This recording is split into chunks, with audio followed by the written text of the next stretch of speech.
Back to back to back to back to back, where you were bringing it back to back to back. It's time to, you know, end this daddy gate here. Here we go. Egg Yolk on the player one side. Levi on the player two. Let's begin. Gentlemen of the ground, we go. Yo, it's the classic assist lineup too. Just the A assist as well. Oh man, I'm back in season 2, Jake. But what are these blue Vegeta combos? I don't recognize this. When can he do this? Yeah, definitely a much different character from season 2, and this is going to be a much different conversion that he had from prior years, prior age, and yeah, Bardock, he didn't age well, unfortunately, with the meta in this situation. Shoto getting a quick pickup right there. Vegeta mess him up. Oh no, not the barrier. Oh no, man, we have all that extra layers of coverage coming on through, and so far Levi making quick work of Egg Yolk, jailing GG to the ground. Sparking will come through, and what a perfect whiff punish with the full screen EX rocket kick from blue Vegeta. Not gonna be able to kill through the Sparking, but I mean Levi should be able to end in whatever knockdown they choose. It's gonna be Big Bang. You get the full combo off it as well, and you are dead. Yeah, Meaty Big Bang has been such a strong proponent in this matchup so far. Egg Yolk has been trying to escape, jump, or press on all of these wake-ups. And when the funny blue orb is on top of you, none of those options are correct. You can reflect, then try to escape, because it doesn't jail as long as you get that reflect. But now, an air-to-air, giving a little bit of breathing room for Egg Yolk here, but not really much of a follow-up. Goku's going to have such a hard time finding a clean hit here.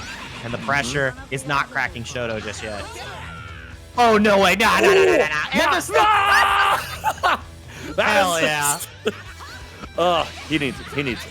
Just, oh, my lord. And yo, Levi with the accidental drop into reset. Just an unusual starter, resulting in an unfortunate series of events as the Yolks are running. They are soft indeed. And Levi with the extra flare adds a stomp and a couple of supers, and Egg Yolk goes down in game 1 with just a single combo done to Levi's team.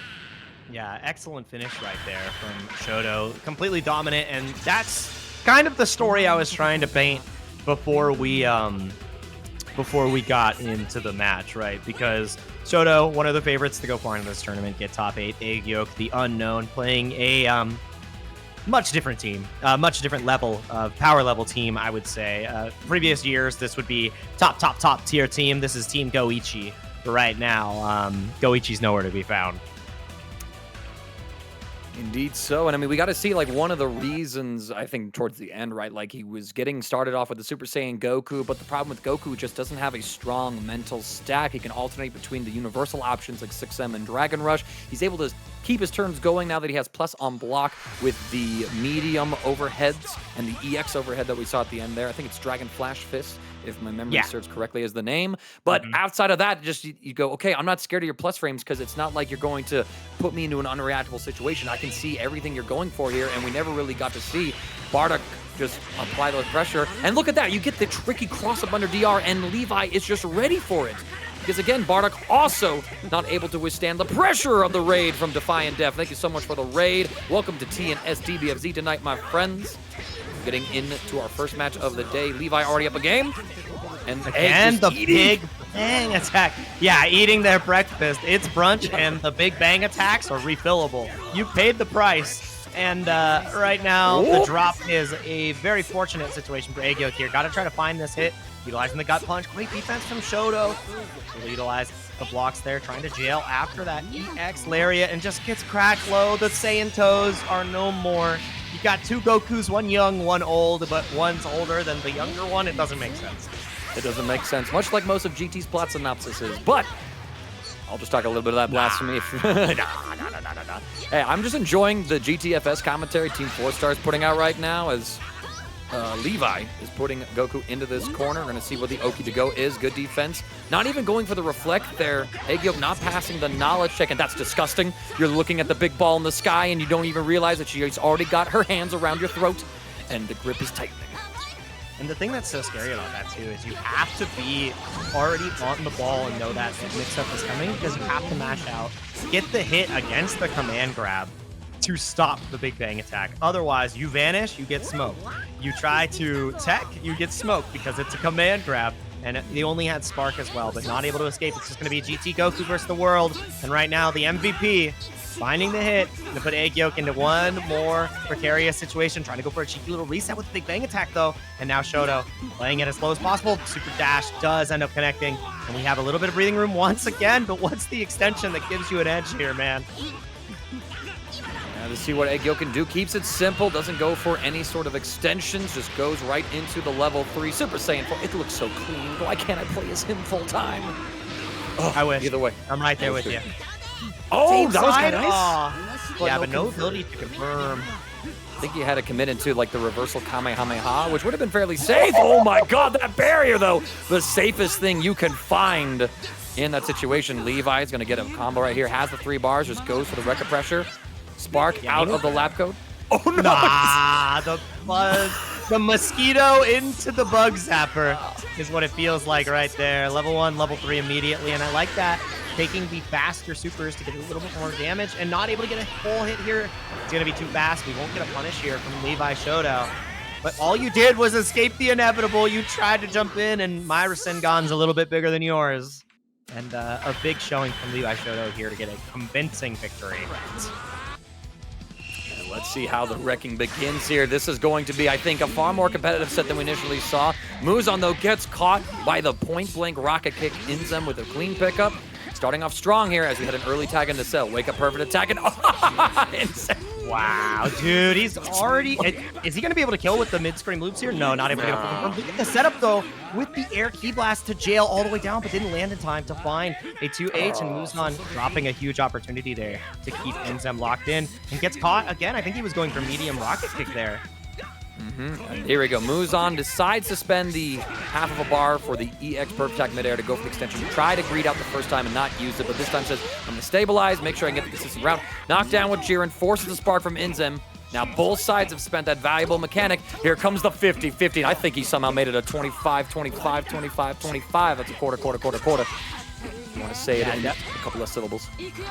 Harder than hell to block, I would say. HFIL, if you will. And I'm not sure where we're going here. Same side cross up, maybe same side low command grab as well. Same side key blast. What a fake out, like you said. There's so much to consider. And I wish I had the sound clip because that's a certified, oh, dang it. Oh, dang it. We're going gambling on every single one of Inzem's hits, and he still has 4 bars of meter in the back pocket, so the next hit he gets, you know this was going. Hardest of knockdowns. There's the empty low mid-screen from Super Dash, by the way. This character is blessed with tons of opportunities to make you, role plays a little bit of Two-Face from Batman. Just call the coin and see where it lands. Yeah, the odds are ever in your favor, and that's got to be on Inzem's side. Trying to go for the same cheeky little setup of the same side key blast, but Muzan moves straight out of the corner, finds the confirm with the C assist. And now we should get a level 3 Oki of our own. No, doesn't opt to spend, trying to save it. Vanish on Vanish, willing to spend the bar to get out of that precarious situation. The defense from Inzem has been so damn good, and the willingness to challenge. There was nothing to follow up from Muzan there, and you're going to have a huge follow-up performance with Cell to even get a game on the board here to start off this set. I highlighted Inzem's neutral a little bit earlier, but I think just his decision-making in general, there's everything about a player where he's so well-rounded in terms of how everything he does is at a high level of play. I mean, this man's challenging block strings with medium starter 5Ms from Android 18, recognizing the spacing he needs and says, you know what, my lights here aren't going to work in terms of range, so I need to go for these mediums. Even if they're slower, they're actually going to hit this range. And then Muzan, yo, wait, did he try to command grab at that range with the Destructor just barreling down? That's crazy. Yeah, he was, I think he was looking out for maybe a potential 17 call where you get that little lapse in between the key blast hitting you and the command grab can be cheeky. Don't even think it would have been able to kill there, but because that situation was so weighted against Muzan, couldn't afford to take a hit, the Destructor just gets the job done. And going into the second game, I'm really loving how Inzem has continued to modify and optimize his teams, because you can see there's so much thought into every interaction, every decision he makes, and it's exciting to see, right? Like that level of care going into your team and multiple teams is what you need to be the best in this game. Boot up once again, and you're going to see every time Inzem makes an approach in neutral, he has it back with an assist, and it's going to cover a range where he's able to get the hit if he finds it. Not able to get the conversion there. Wasn't expecting Muzan to get hit, so he wanted to go for the rocket kick block string instead of a mix-up. Protector from Inzem. Again, the defense showing off. Checks him with the run-up. Run-up, point blank 5M Inzem. Yep, and gets the loops close enough to the corner. Happy little knockdown. Another mediocre situation, setting up the 50-50 as well. So the key blast would have caught the uptech. The knees would have caught you blocking, but not dealing with the sparking well. Muzan finds the escape, but had to spend the resource. And now it's on Inzem. How to react here against the level 3. Nappa bar available too. But if you go for the 50-50 with Rolling Crush, you don't get it confirmed. Right, and see that? Inzem recognizes that situation, correctly guesses, all right, this guy's not going to cross up me. And overhead doesn't make much sense, so he blocked the low, but oh my god, Inzem goes for a cheeky setup as well. Muzan is able to weather the storm. 50-50 off of the spark. He could have jump canceled it, gone for another high there, because sparking allows you to jump cancel any of your normals on hit or on block, including your aerial ones. That's why Muzan got hit by that low, and Inzem somehow able to save the combo. What is this sauce? Completely unnecessary roughness. Sneaks the key blast in just to give us a little bit of extra flavoring on that combo. Could have just done a DR. Chromatos with the $50 donation because that combo was hype as hell. Hell yeah, brother. That's my Jamie brethren. Showing up, enjoying some Dragon Ball FighterZ action and seeing some of the caviar that Inzem is putting on the table. Here we go now. Muzan goes for their own level 3. Does not have an assist, so you're not really able to threaten a man dash to steal the corner and call a fast assist. So it's basically just super jump high low, and I would imagine that you're going to threaten the low. No, just dash up 6H. Inzem able to react in time. We don't get the empty low after the fake out overhead. Inzem just able to hold, finds the perfect moment to guard cancel, vanish out. And now Muzan solo neutral, hold this 50-50. No way! I said hold it! You gotta be kidding me. The fact that Inzem has prepared these perfect attack setups and understands that people want to guard cancel vanish and has the level 1 just on deck. Nobody does it like this dude. Nobody. I'm sorry. I'm sorry. Like, call me the Glaze Supreme. Like, I can't help it, dude. You see that? You see that level of tech? That's insane. Inzem certainly one of the people who's pushing this game further and further with their own study of it. You can check out all kinds of content of his on his YouTube channel. And this man may have had a fight through the LCQ in the previous World Tour, but honestly, I think he's probably my favorite to win EVO this year, potentially. It's either him or Hikari. We're going off of recent records as well as performances. So we'll have to see. I don't think Inzem is going to have to qualify through an LCQ. I think this man is just going to be in this year. Yeah, it was super close in the last season as well, but it was such a hotly contested qualification process. And I mean, it's do or die at this point for Muzan. Finds the command grab. And this is going to be most likely a dead 18 here. As long as we don't get a drop from Muzan, just got to go straight into the assist. No, the raw tag. Level 1, but now Jiren's back in. I don't agree with that routing at all.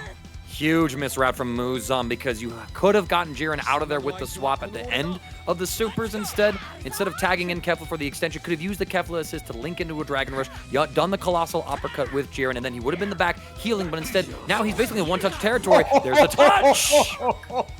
I'm not sure how he got crossed up there because I think he got out of block stun from the medium rocket kick, and while he was on the other side, LC scooped him up. I don't know what way he had to block.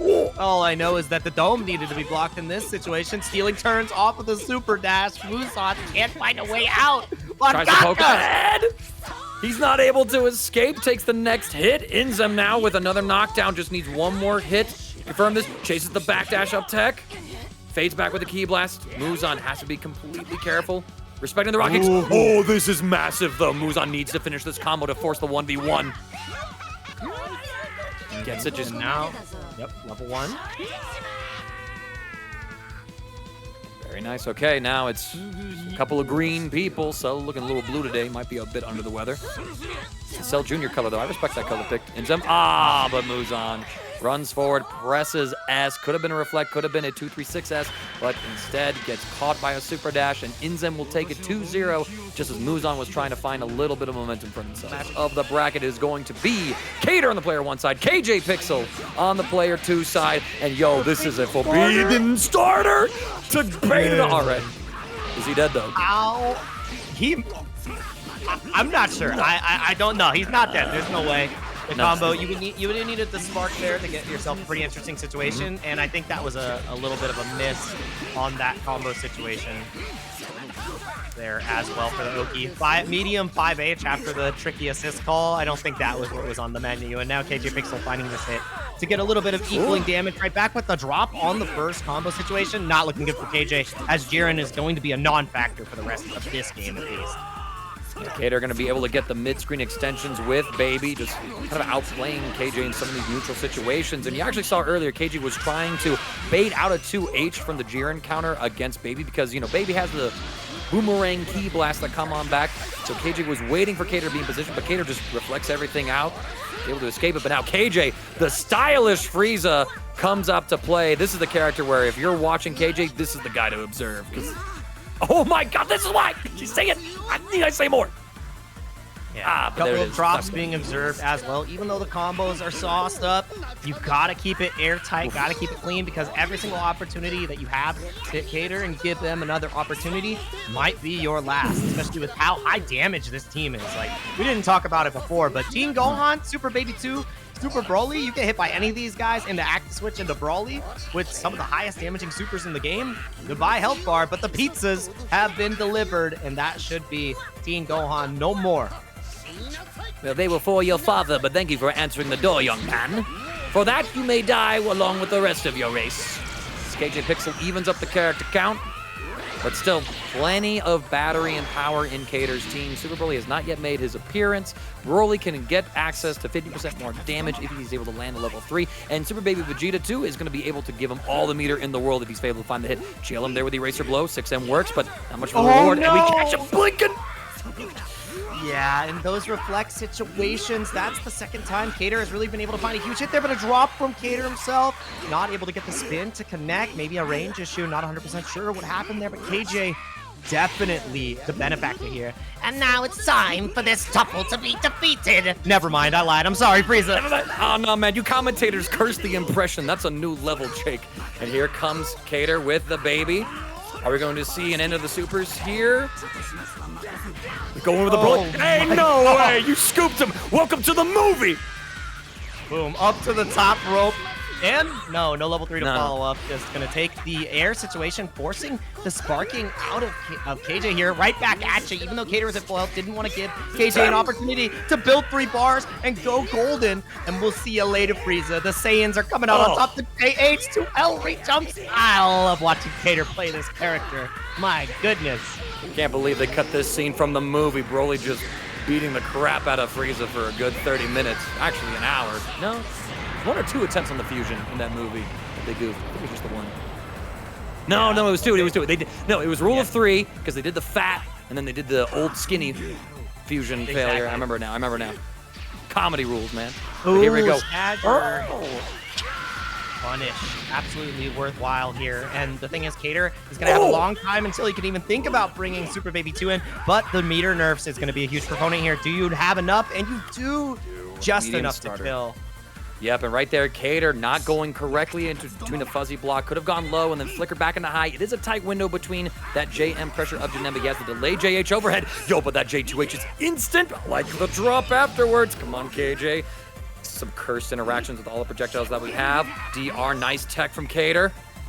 Trying to advance forward, track him down. KJ has to be careful about these jumps because if he's taking the high ground, Kayder could answer with a command throw.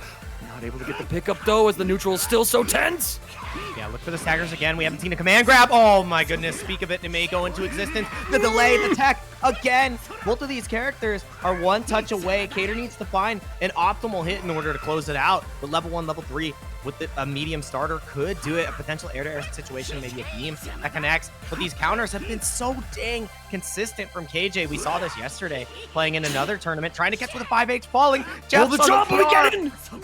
It's not going to be enough, I don't believe. Actually, it's going to be so close because you can extend with Vanish. You can extend with EX command grab here, potentially. There's a lot of damage on the table here. What's it going to be? Level 1 into level 3. It's not enough, but you get a 50-50. Mangaka, left, right, low, DR, who knows? Who knows? He's going to set up the key blast, trying to distract you, but KJ plays this character as well. He knows better, and so does Kayder. Get the commando out of here. I will not let the Tuffles be defeated by a random demon. It's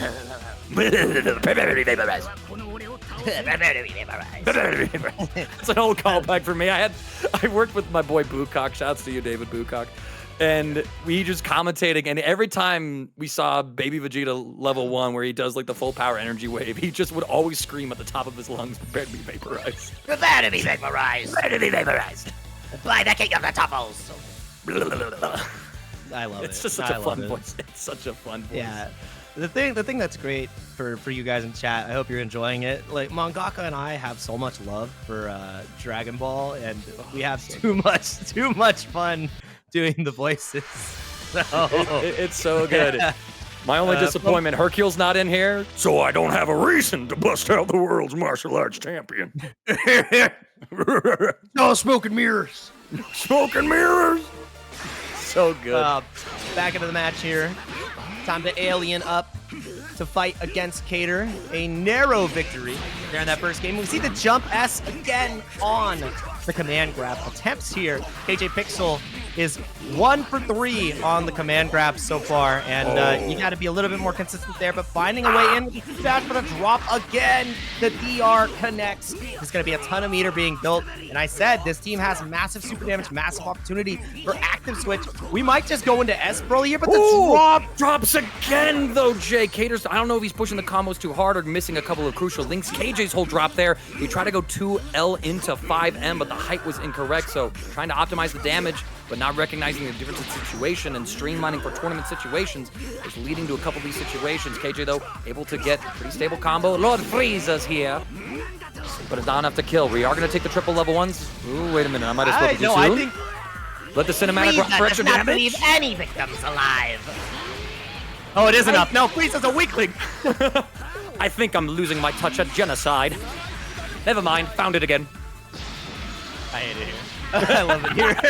Great kill from KJPixel. Only cost the sparking in that interaction, but spending the sparking in order to get a character is a trade that a lot of players would happily take here. Great tech on the DR once again, and KJ getting absolutely smoked by the Key Blast bomb coming out of Team Gohan. Not willing to spend any of this bar, 7 bars to work with too, and just piecing them up piece by piece. Locked down with EX legs. I've got 6 more bars, 6 more EX meters, and the low connects.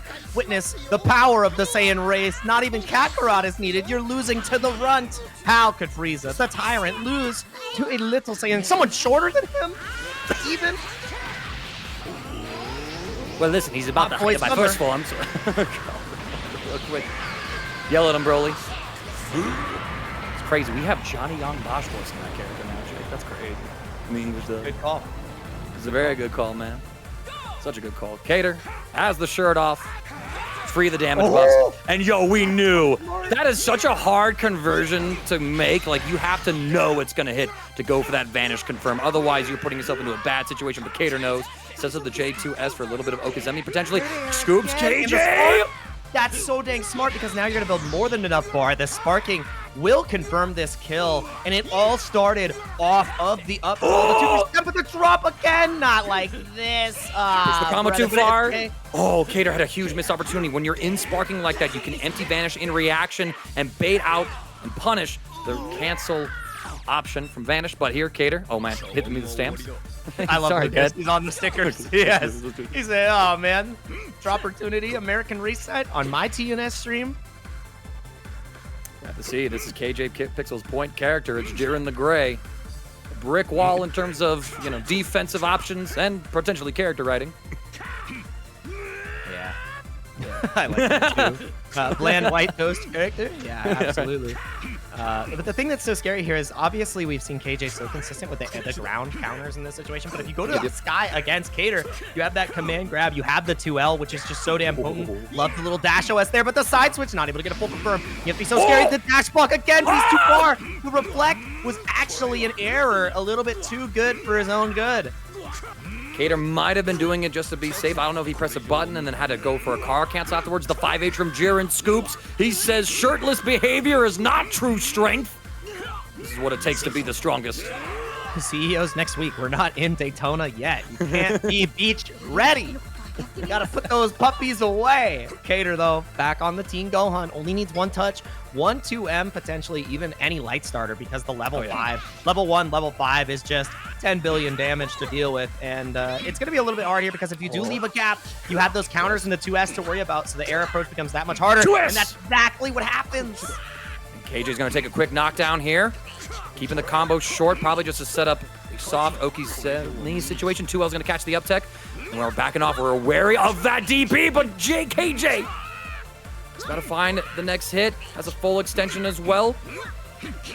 Yeah, you are deader than dead here. Level 1 in the air will do it.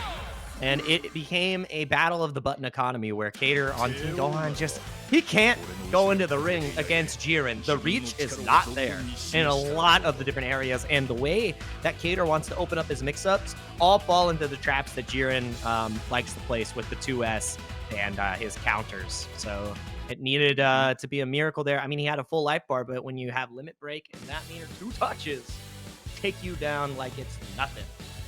And even then, the composure at the end as well from KJPixel. A lot of players would have continued to press their offense when they had that team go on in the corner saying, I need to get this hit, I need to get this hit. But KJ looked and realized, this man's got 7 bar. This child is angry. He's got meter to spend. If he DPs in any of my frame traps, I die and lose this game.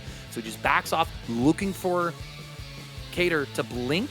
And that was what opened up KJ to then chase Kayder up into the sky, find that hit that did get him that match kill. So, going up into a final game, my friends. It's our first game 3 of the stream. You'll love to see it here on TNS as we're all getting prepared for CEO next weekend with the World Tour returning to us live and in person. I so can't wait. Yeah, I'm so happy that we're blessed with another World Tour and blessed with such great reactions from Kayder in this game 3. You cannot give this man any frames to work with. Kayder has just been consistently calling KJ out for utilizing 6M, utilizing the command grabs, and making it one hell of a bad day. And the script, you're on page 7, right? Because I think there might be a drop coming up, 1-800 commentator curse. I hope that that's an error in the script because KJ is falling apart under Kayder's pressure right about this moment. Oh, but Kayder goes for the level 3 with Broly. He's going to be able to get the kill. I think we were at the wrong scene point for our script reading session tonight. Kayder completely obliterates Jiren. Get out of here, Mr. Gray. I want to see that Frieza guy learn something about what he did to my dad. I'm not okay with that. Yeah, Paragus is crying from the sidelines. How do you power Broly up? Oh, we'll just kill you, bro. Like, that's fine. Kill you, bro. Why am I being deleted by this weak warrior? I took him off this planet and now he's beating me? Preposterous. Preposterous. He's not even Super Saiyan right now. Absolutely ludicrous. Oh my God! Please stop. Let me go. Oh God. All of these monkeys change their hair color and this one stays the same. What's going on? What's the matter with green? Oh, but we dropped the combo yet again. KJ activates it. I said he needed to be golden. And what starter can I get here? No, wait. Baits it. He reaction? Yeah. We saw, but the thing is, we saw somebody do that to KJ yesterday. KJ got smoked by the DP after the activation and licking their wounds, learning from the mistake from previous matches. Beats the level 1 DP super, and now Golden Frieza timer resetting. KJ's time to party. Kayder has to find a way to get this Broly out. And Finds there it is. Perfectly. Yep, able to use the baby C assist. Tags and Gohan. KJ had the jump, didn't believe in the hit. Don't blame him necessarily. 2H not going to catch. Frieza gets caught. We reflect, get the child off of me. The thing is, we've seen a lot from Kayder and a lot of players that this nowadays where we get the reflex instead of the 2 H's on the super dash, which, you know, resets the neutral situation, but you can get so much potential damage here. So maybe that's an adjustment that needs to happen, but not able to adjust to the Dragon Rush in time, getting dragged all the way down by the B assist from Super Broly.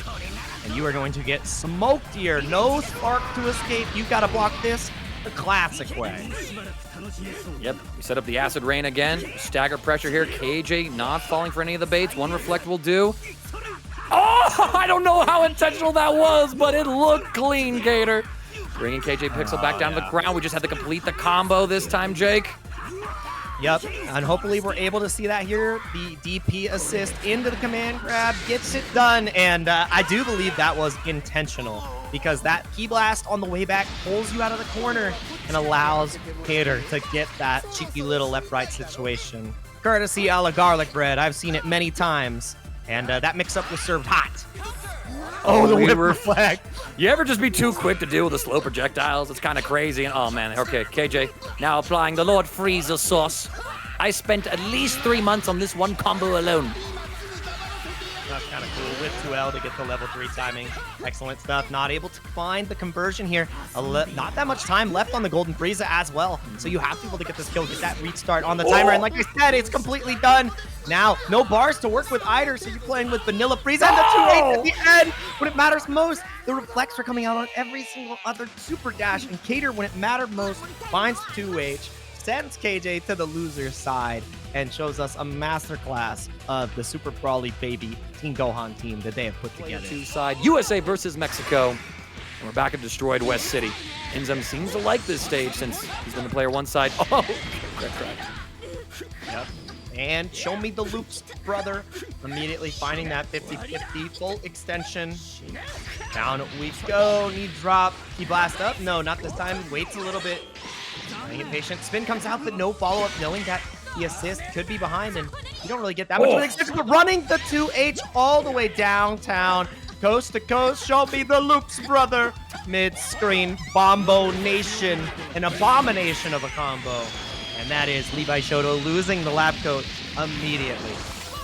And the fact that, again, you look at those situations, Inzem didn't press the offense, recognized that Levi had that 17 barrier active, backed off, waited the barrier out, and then found his next hit. And even then, could have kept the combo shorter, but no, fully optimized from mid-screen loops into loops in the corner. But Levi somehow able to crack open Inzem. Inzem's thinking about what Levi could be doing, and that's giving Levi these chances to get these jump-ins and catching Inzem with some reactables. Yep, Now nobody Levi hits on one. me like me.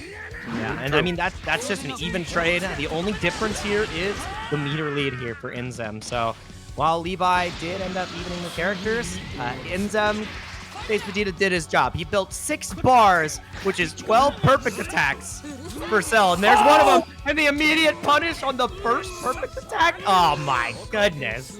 Inzem kind of put himself in that situation, right? He reflected away the pressure from Vegeta closing in with the 17 assist, and that made him too far away to actually catch with that perfect attack. Might have been anticipating a different string from Levi. Jailing to the ground with the EX rolling crush. 6M will go sparked up because you can't block 6M against this character. It's always his turn, even without Spark.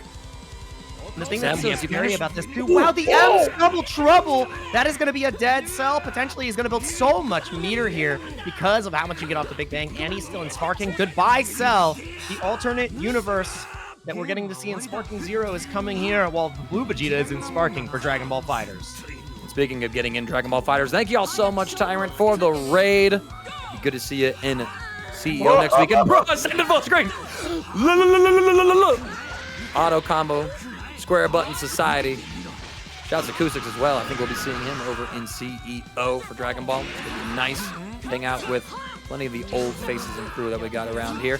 Inzem, though, able to start stabilizing with his Android 18. She is a defensive character in terms of her neutral, but once she gets you into a knockdown, she is in the strongest mix of characters this game has ever seen. Cross up. On the 50-50, we talked about how these level 3s are so dang potent on the side of Inzem and getting to show a masterclass of why.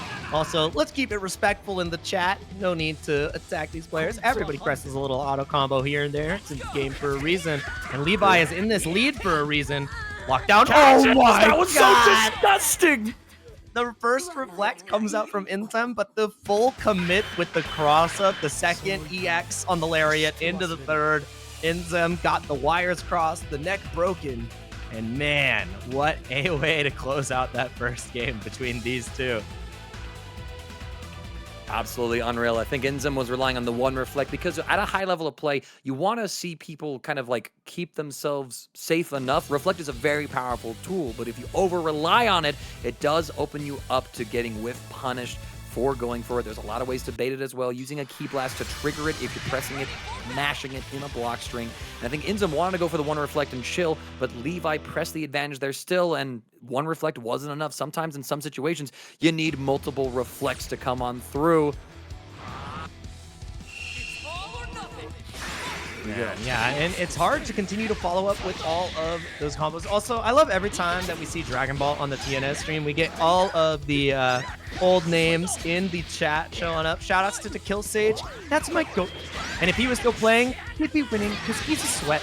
Better than the rest. I can't believe that Destructo just connected. Also, look at the damage scaling.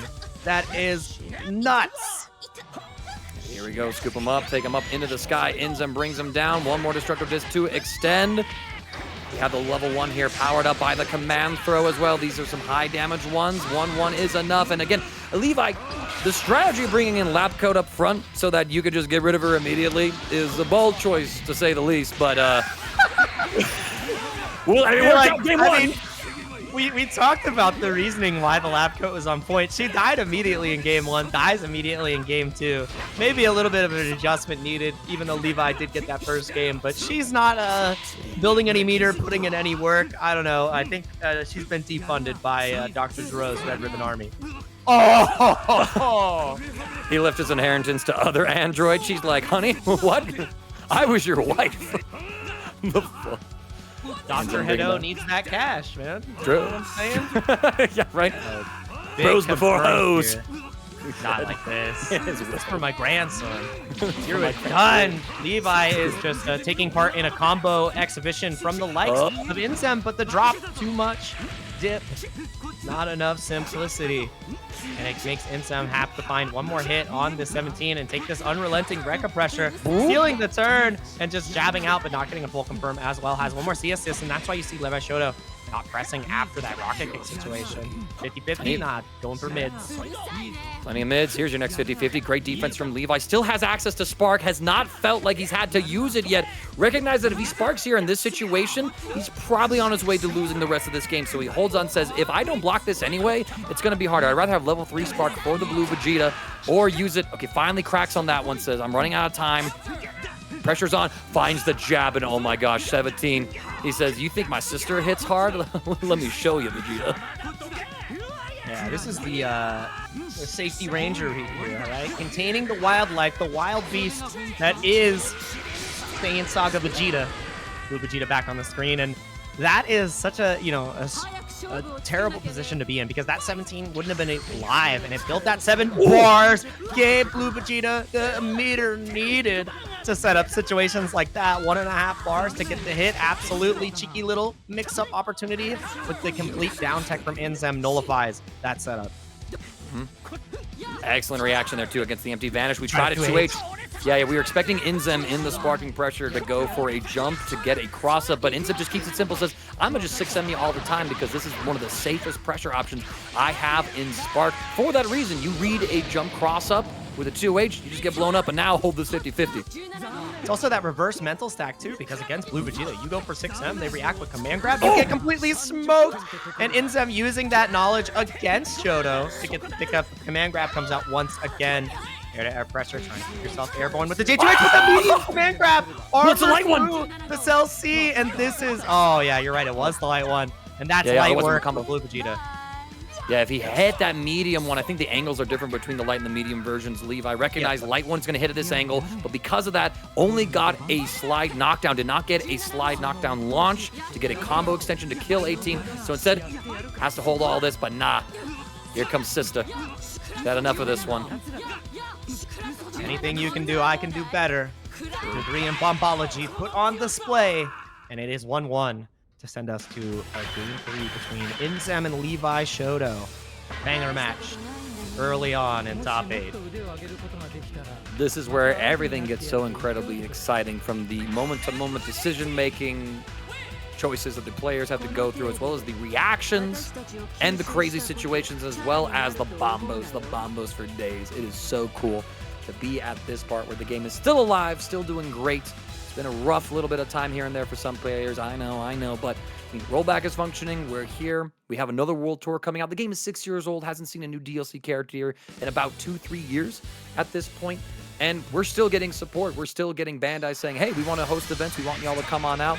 It's a bright future, whether it's going to be in the hands of the community at large or anything that the developer has to do. Dragon Ball FighterZ is here to stay, and I'm just happy to be a part of it.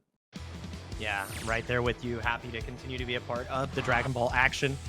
and it's not stopping anytime soon. We got a whole year of Dragon Ball that's coming up starting tomorrow, and Levi Shoto reminding me one of my favorite things about Dragon Ball. Oh, not able to get the full hit confirm on the 2S's though. A little bit of a 2H check, and Levi with the confirm this So time cool. around. If at first you do not succeed, try again.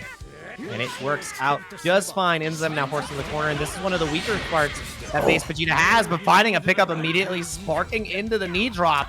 This has to feel good. Show me how much meter you can build. Goes for a cheeky little reset. Vegeta on Vegeta violence, the prince of all things, the prince of all Saiyans, and the prince of defense. Uh-oh. Ooh, I like that jump right on over. Yep. That was so slick from Levi, but after all of that, Inzem finds the cross-up. It was spaced perfectly for Vegeta and his rather short JM to actually connect as an overhead, and Levi was able to last a little bit longer, still loses his point character first. So we have to see if he's going to be able to stabilize with the Android battery pack that he has in the back pocket. Inzem down a spark, while Levi still has his, so that's going to be the key deciding factor is how Levi has to use that spark in this match. And the thing is, Levi got 3 bars to work with now on the Labcoat, so you're feeling it freaking. That JH is criminally strong, and this used to be a criminally strong tool. We'd still get to see it from time to time here. Finds the debuff, so now 18 is going to be doing minimal damage for the foreseeable future. Yep, and Levi spends the last 2 bars he has on a guard cancel, vanish, and now has nothing to defend with here. Has to basically hold everything. There's no guard canceling to look for. Inzem catches Levi holding up. Was trying to fuzzy jump out, I think. And now we get the knockdown here. Not going for the level 3. Instead, we're trying to force out the spark with a little less investment. He does get that one. Barrier into perfect attack. And the thing is, oh, you can't block forever. No sparking mix-up needed to get it done. But the drop from Inzem had a little bit of a wrong height or timing on that Destructo disc. And now Levi Shoto is going to build so much bar because that meter penalty is only existing while you are outside of sparking. So got the 3 bars back that she started with. Let's see if we can find the hit here. It's all honest, no assist to follow up. And Inzem's defense is showing up so dang strong. Super dash, just as a little gambit. When we back off, now we have to hold. 17 key blast. Level 3 of the gap. Oh, we catch him! Happy And it's a birthday. happy birthday, too, yes. Now, Vegeta is in the back anchor position, so he's not going to get immediately snapped in and lose his blue life, but Levi has a target. And Inzem says, go ahead, come at me. You see my boss? I got 14 of these puppies in the chamber. There are 14 perfect attacks locked and loaded, which means 14 situations where Levi Shoto has to respect, and now there's 13 left. This is such a hard position to be in if you were fighting against Cell, and that is going to be a dead 21, but he's going to have to spend. No, the blue health is already all back. That's a trade. Worth its weight in gold, honestly. Yep, it was a little bit of blue life Inzem loss, but I mean, you look at base Vegeta, he's basically in healthy condition, and a dead Labcoat is probably the only good Labcoat in a lot of players' eyes. I know that she's been a controversial character ever since her addition to the game, but now I think she's in a pretty good spot. We'll have to see what's in store for her, if anything, in our next balance patch. But Levi, oh, that's so cursed. You had a great air-to-air, but did not get the proper vacuuming effect. We catch Inzem in the startup of rocket kick, and now Levi just has to complete the combo, Jake, and then it's going to be a battle of the androids. Battle of the Androids, 17 versus Cell. One of the coolest fights in Dragon Ball. After he popped Piccolo, but the drop, it doesn't matter. We're not even going to get to see the fight. He never got the fight perfect, Cell. He's a piece of him. Oh, man. Levi Shoto has to guess correctly here. Cross the blow. I don't know if he has the kill from this, though. No meter to confirm. No assist as well. You get one more guess, one more opportunity. Guard cancel vanish to try to escape here. Needs to find the air-to-air, and that will do it. Levi Shoto is going to be moving on to loser side as Inzem.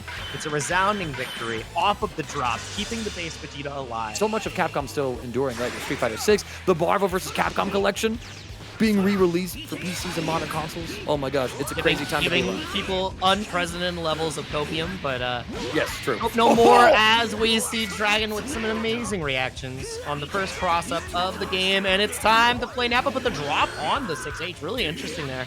That the palms did not give us the situation. Doesn't matter, we still get the plant, and it's time to party. What's the mix-up? Goes for the spark immediately. Kayder says, I don't want to fight this ball, dude. And Vegeta Jr. was still there. That is nuts. The Dragon gets cracked open here. And, you know, paying the price of sparking, Dragon's got to be happy about that one, but you have to keep Nappa alive. Oh, we drop out of the combo a little too far from the corner to get all the links and air guard cancel. Yo, Arxis, shoot this dead. Shoot this dead. I need him gone. I need this mechanic to just not exist anymore. Unless Bandai always wanted it to be this awkward mechanic where it punishes people for mashing tag in the air. Yo, wait a minute. I think we goofed up the mix, Vegeta. Yeah, Vegeta, I'm mixing. My mix-up, Vegeta. Look how I get my mix-up. I get it for half a bar now. My mix-up is amazing. Oh, no, Vegeta!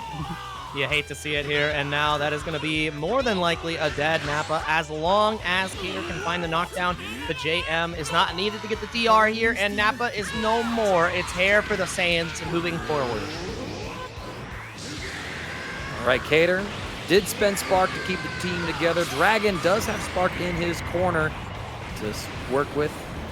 But with Nappa being gone, that's a huge potential mix-up opportunity and all the craziness and just the neutral lockdown that Cyberman provides. But still, Baby and Janemba, no slouches in their own right. But Kayder says, I don't give a damn about this man. I'll walk all over him. I'll scoop him up. I'm going to bring him down into this corner. Soft knockdown. Grab the ankle, throw the baby, and yeah, here we go. The funny orb to keep that pressure going on. No assist from Kayder, though. Goes with the double crusher. Unbelievable. Just screams at him to say a statement. I'm pretty sure that was supposed to be the ankle grabber. Pick him back up, yeah. Yeah, this is what it is. Unfortunately, another misinput there. Means Dragon has an opportunity here. We're going to go spinning right round like a record, baby. 1 into 3. We have the space in here for the Janemba left, right. We can teleport. Vaporizer. Preventer vaporizer. Thank you. Thank you for that. Every time. Every time. Every time. Oh, Dragon. Dude, I love seeing Super Baby 2 go up with the Gallic gun. Prepare to be vaporized. Prepare to be neutralized. Oh, get ready to be thrown. I don't really have a good Janemba impression. You just kind of go.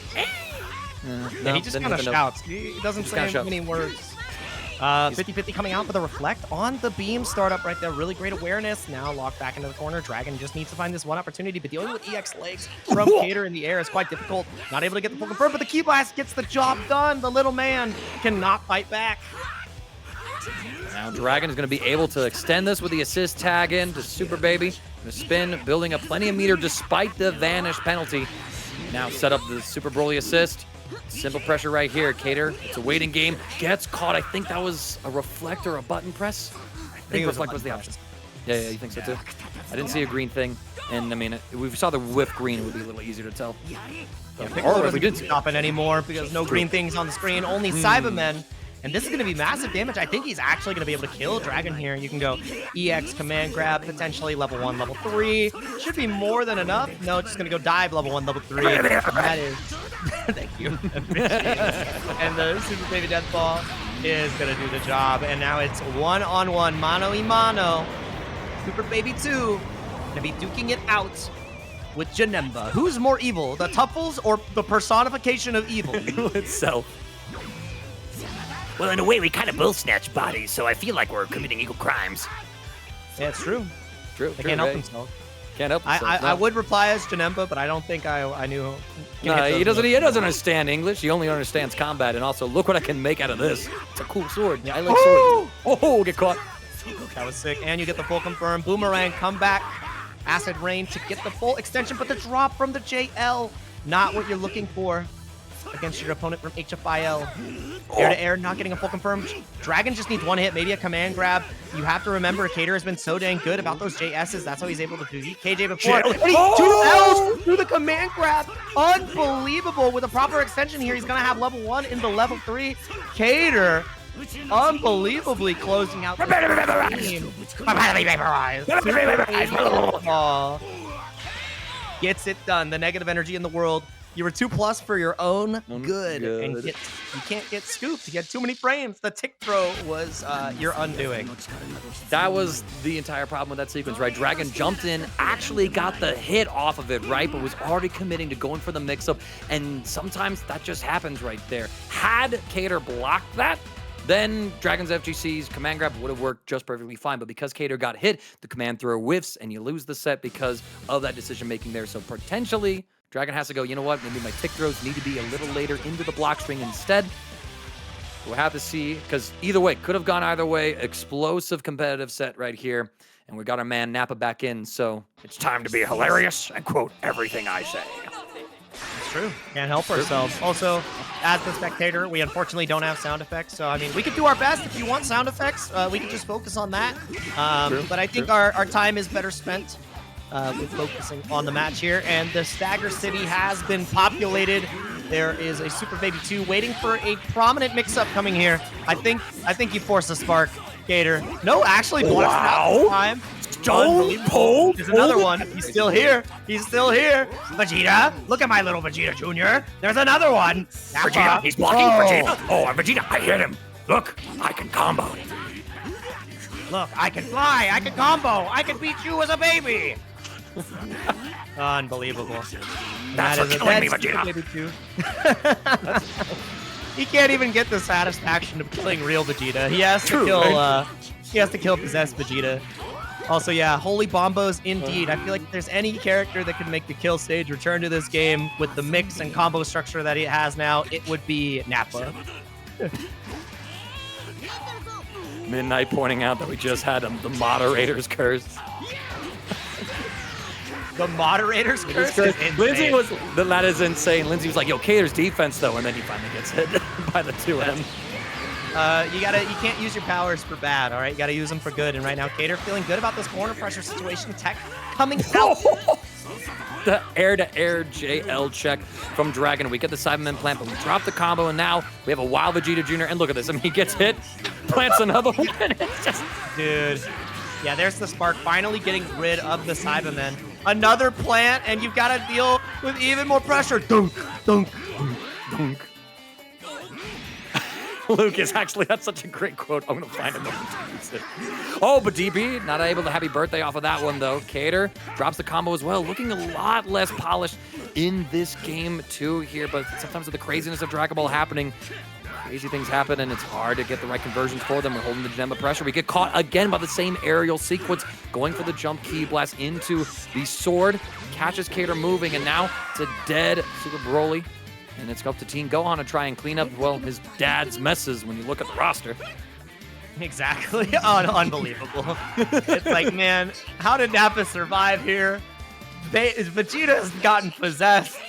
He didn't yell loud enough at Janemba. There was no fusion because Vegeta got possessed. Like, what are we doing? And there's nothing you can do, Team Gohan. You're not at the right power level. This isn't Bojack. This is... You're getting beat up, and it's really funny that his tag is Bojack Horseman in this situation. Get smoked. Go into game 3 between these two. I think Dragon just needs to do an ABC 1, 2, 3, laying out the air carpet bomb to kill Team Gohan, and we are having ourselves one hell of a set. One hell of a set indeed. Super explosive. Game 1, down to the wire. Last character situations came down to just mistiming a tick throw or just being wrong in the situation about a tick throw, however you want to phrase it. And then this game completely in DragonFGC's favor, and I think a huge part of that was Nappa got to play. More so than Nappa, the Cybermen got to play. DragonFGC was cooking with the mix-ups. Kayder held on for as long as he could, but at some point, everybody falls to the clapper. It's hard. It's quite difficult to deal with because as soon as that Cyberman is out on the screen, it becomes a completely different game. It changes the power level of Nappa so quickly, and it's only half a bar, so setting up those situations is so dang it's normal. It is normal. So 1-1 here. Dragon saying, I hit no restands. Jover, you won the game, bro. I know, right? You don't even need those, right? Some of the neutral situations. Go ahead. Oh, no, you're all good. It's all good. Here we are, game 3, friends. Even without, like, the restand mix-ups, hitting or anything like that, just the way that Kayder had to deal with Cybermen in neutral and the pressure that Nappa exudes simply by existing as a point character with half a bar to spend on fertilizing some soil is something that is absolutely terrifying in this version of the game. Kayder starting off with the white baby. Out of context, I forgot maybe might be wanting to think that particular bit of phrasing, so I'll acknowledge it. As opposed to the purple baby. Why is the baby? All right, I'm done. Oh, man. Oh, that's too good. Starting with the what? The what was not good? Starting with the Nappa pressure. Can you tell me what Nappa is doing to the white baby? I'm putting him in a grave. He's putting him from the cradle to the grave. That's what's happening right now. That's Oh what's my happening right goodness. now. Hey, Vegeta, I'm killing you. Hey, Vegeta, Vegeta, Vegeta. Unbelievable. He's just dead. Unbelievable. And he got the spark out of Kayder, so that is a bad situation gone worse. And now, we didn't see an EX plant there just yet, but it's going to be starting up once again. I don't know how Kayder can really escape this situation. The plant comes out into a soft knockdown. Reset Okaiba. My star chips, Mataka. The Dragon rushes Nappa. He's upgraded from babysitting babies, and now he is counseling teenagers, and he's just demonstrating why he cannot be trusted with any youth, no matter the age. He's gone too. That's great. Prepare to be vaporized. Prepare to be vaporized. And vaporizing Kayder's hopes and winners, Dragon is just unrelenting here. It's up to Kayder's marquee character though, the super brawly, and the JL catch on the raw tag, but then dropping the combo afterwards. That has to hurt. That is indeed. And now we're up to Man, children, Vegeta. He doesn't understand social graces. Dropping another combo. Kayder has to find it. Wow, I can't believe it. The slow orb made it work with the drop again. Kayder, please. A singular combo. Chasing down the teleport, finds the 2L. This is so many second, third, fourth leases on life. Oh my lord, Kayder just getting a couple of straight hits, but no confirms off of it. That is the bane of a Dragon Ball FighterZ player's existence. We dash block forward. 2L finally a full confirm, and this Broly is still wearing a shirt, but he has limit break. He has the ability as well to chain a level 1 into a level 3. Kayder needs to complete this combo. He's so dead. He's so dead. Take it off! It's hot! Boy, summer! Coming to you, Daytona, Florida, next week. Super Broly, shirts off, guns out, fighting against Dragon in Dragon Ball FighterZ. I need a Super Broly in top 8 just for you to use that voice. Just for you to use it in the Coming to an ring. arena near you. All right, Kayder not out of this one yet. Oh man.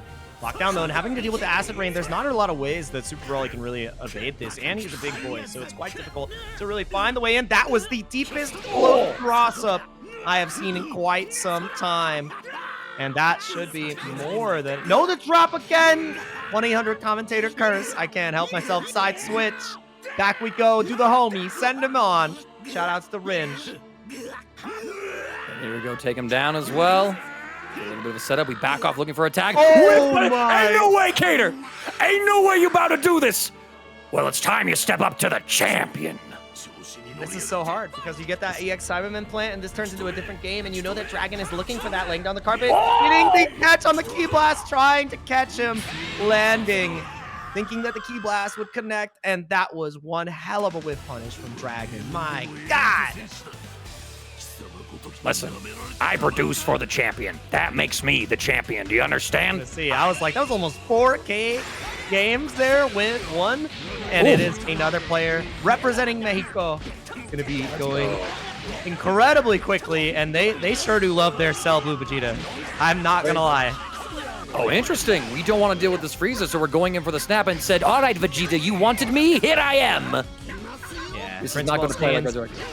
Yeah, getting beat down here already. You got what you asked for. And KJ's Frieza is not one to be tripled with, but getting an immediate pickup with the Cell, C assist, and this is going to be Mad Meter built for one. And I think this is going to force KJ to either go golden or force the sparking. We'll see here in just a moment. Walking it out, content at this moment. Dealing with a 50-50. There's the sparking exactly as predicted. Trying to super dash to beat that guard cancel vanish, and now stuck in the corner. How do you escape? Empty low off of that sparking situation. Again, one was expecting KJ to go for a jump cancel with an air dash forward to go for an additional high after the JH. But KJ recognizing, this guy probably knows. They are so sick, level 1-1. And Vegeta is dead. You brought in the Tyrant. Well, he's still beating you. He's crazy. And now Jiren is back on the menu with one less Blue Vegeta to work against this character. And the thing is, Blue Vegeta has a pretty decent time catching Jiren with his command grab, if he's being a little bit too wild with the 2L trying to get in, but not having that command grab is going to make this a little bit harder. KJ with a huge drop, though, onto one, but the 50-50 to reset the odds, and it's only going to be this one touch left for Cell here, as long as KJ can continue the combo. Can't help myself. Can't help yourself. No, that's crazy.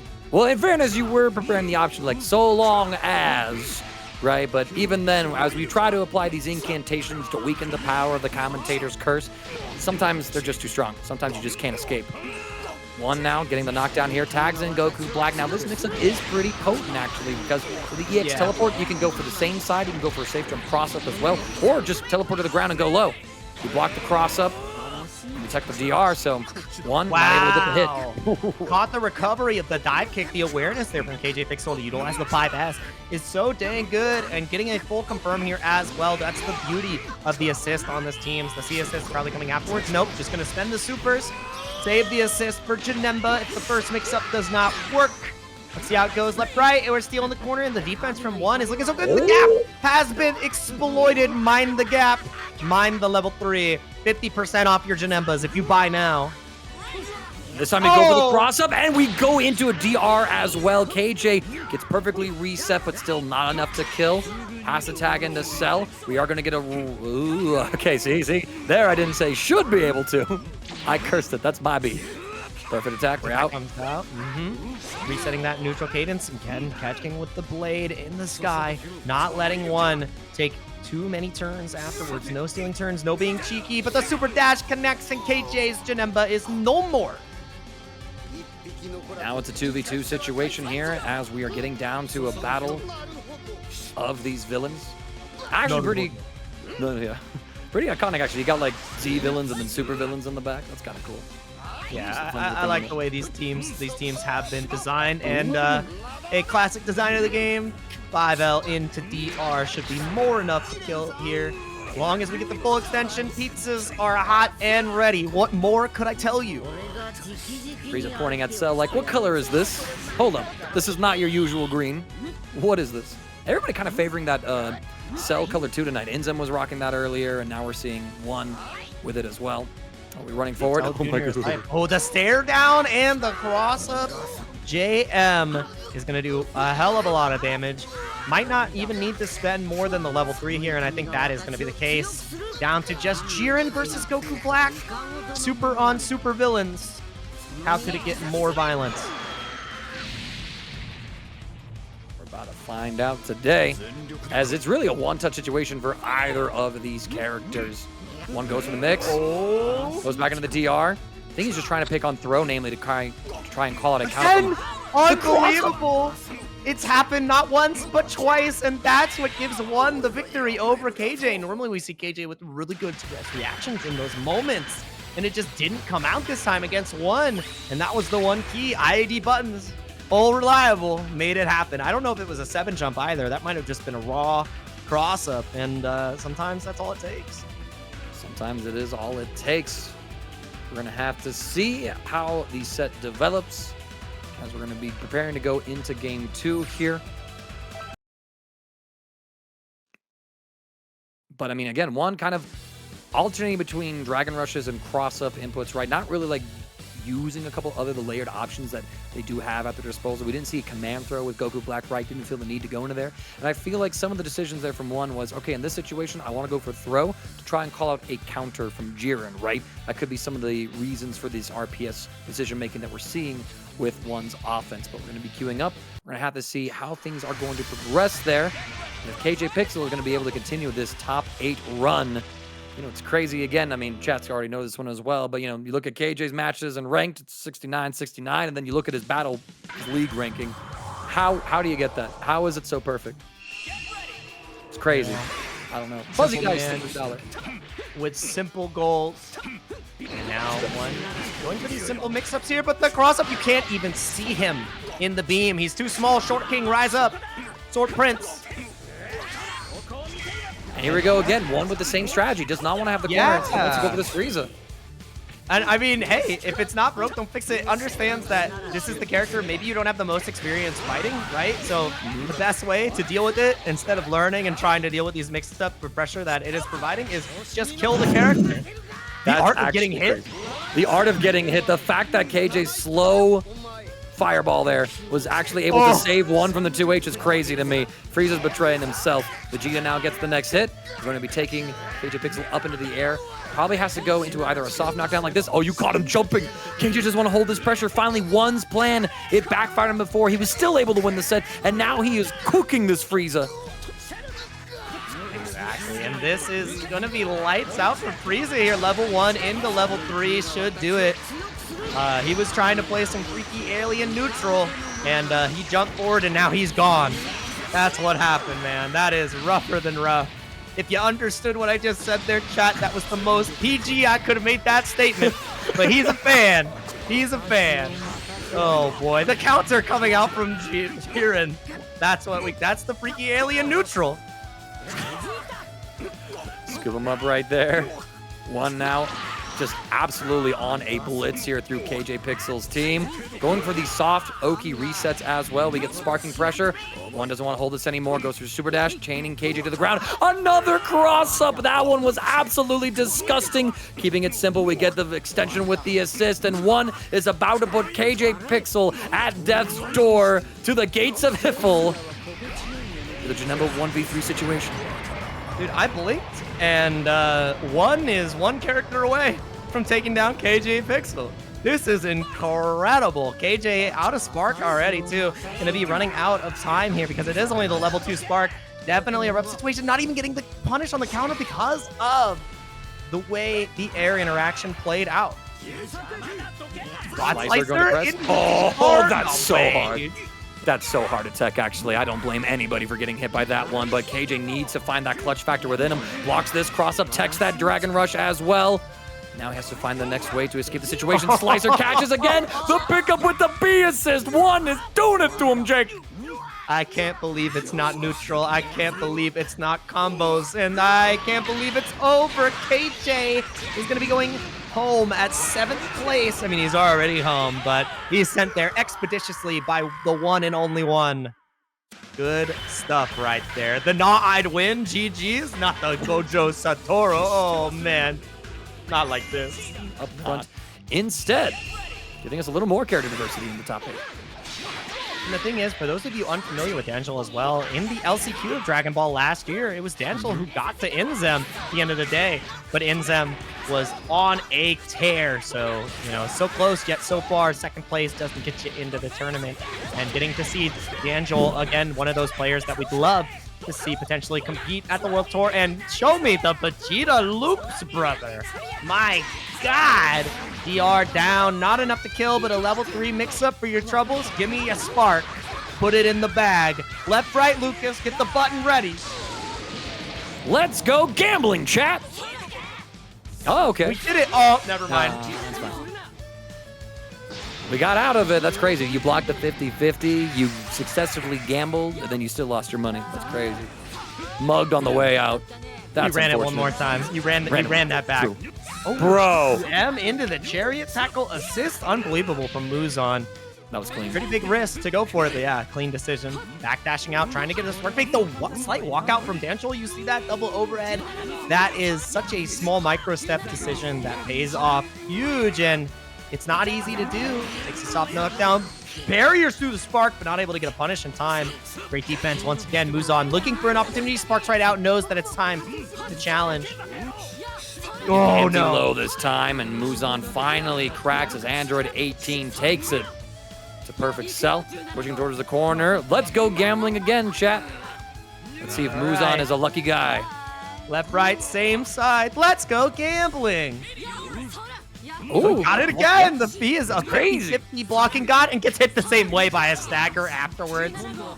I don't know what's happening. You're blocking the hard part.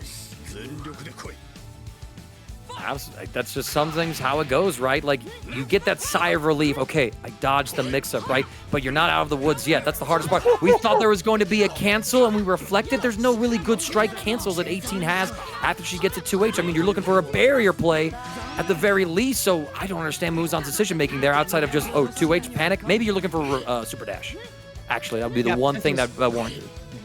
Yeah, and I mean, that'll be where a lot of players will autopilot too, but I mean, the 2H coming out would have beat just the raw 2H anyway, so I again, not sure exactly what the decision was there. But we move on to the next interaction anyways. Finding the hit, finding the level 3 knockdown. Danjol does have a lot of resources at stake here. He has guard cancel damage, just wake up level 3. He also has his great defense. Let's see what it is. And he is just going to opt the block here, but gets smoked by the command grab afterwards. 2 characters left. And Vegeta and Gohan have a huge opportunity to close out Jiren in 1 hit. Quite true. You got 6 bars, locked and loaded, trying to find the next hit. Muzan skirting around this one. Actually was able to catch with that J2S. It's going to lead to a full combo here. Now, does Muzan want to end this in a level 3 for the hard knockdown? I feel like that's the way you got to go in this situation. Actually, it's a soft knockdown. Danjol just defending. Blocks the empty low. Jumps the command this time. And Reflect, he baits it that way. You know what's funny? We have so much experience dealing with that Reflect after command grab situation. I call that the Alekovich here on the West Coast. And they played more than enough times, and that is going to be timeout for Muzan in this first game. Danjol with a great reaction to the command grab and patience to boot. Phenomenal stuff there. And again, this is Daniel playing what I would argue is a secondary team for him. Could potentially be tertiary. Don't know what like pecking order he has for his own team and roster and stuff like that. Still coming out looking very strong here, especially in terms of that defense, like you were mentioning before. PC inputs for Dragon Ball FighterZ are a little faster than the console versions as well. There are options for you to turn up some input delay in the Steam control settings if you want to preserve the offline PlayStation 4 timing that you will see players have to play with when they go out to these major events or use PlayStation 4s for them. But if you're not really traveling that much and you want to play on PC, well, don't really see a reason why to handicap yourself effectively and give yourself those quicker reactions as they were to some of the mix-ups in the game. Exactly. And I mean, to touch on your point earlier, this is a team Yes. that Danjol definitely has a lot of time in. He has a lot of fun on this team, and he just plays depending on which team is going to fit the situation best. And I think one of the things that a lot of players forget when they're playing fighting games is having fun is a big part of the equation. Obviously, you want to be competitively viable, but with the balance that this game has right now, this is a competitively viable team, and Danjol is showing you exactly why anybody can cook. All right, Rakakuni back on the screen. Look how much meter that Super Saiyan Vegeta was able to build in that combo. It's so sick to see this version, the Prince of All Saiyans, finally be in a strong state after so many years being considered. Oh, man. Hit him with the loops. No, the drop for this time a little bit too much. But he DPs right out. That was so good. Clean decision-making, clean reactions overall from Danjol. Muzan again loses the Kefla. Barely any damage on Danjol's squad. We call the 17 barrier. Muzan respects it. Didn't go for a preemptive DR or anything to try and call out a barrier call. 6M in a DR. Danjol cracked open. The universal stuff. It gets everybody. There's a reason it's there. There's a reason it's powerful. And this is one powerful mix-up. Has the assist to follow up as well. We can go left, right. We can go low. And get the vibe, Lucas. Oh, man. Oh, dang it. That was definitely an aw, dang it. But yeah, in this situation, we have even Stevens now. 5 meters, at least a lead for Danjol here. And oh my god. In the key blast ward to the 2S from Muzan Cell, but the drop as well on the re-jump. Gotta be feeling bad about that one.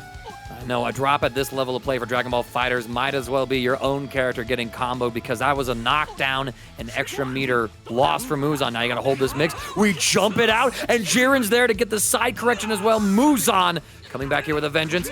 Doesn't drop the combo this time so far. Needs to get the light rolling crush to connect. Does so as well. We jump, we bait the DP, we wait out the assist DP as well. Muzan with the patience.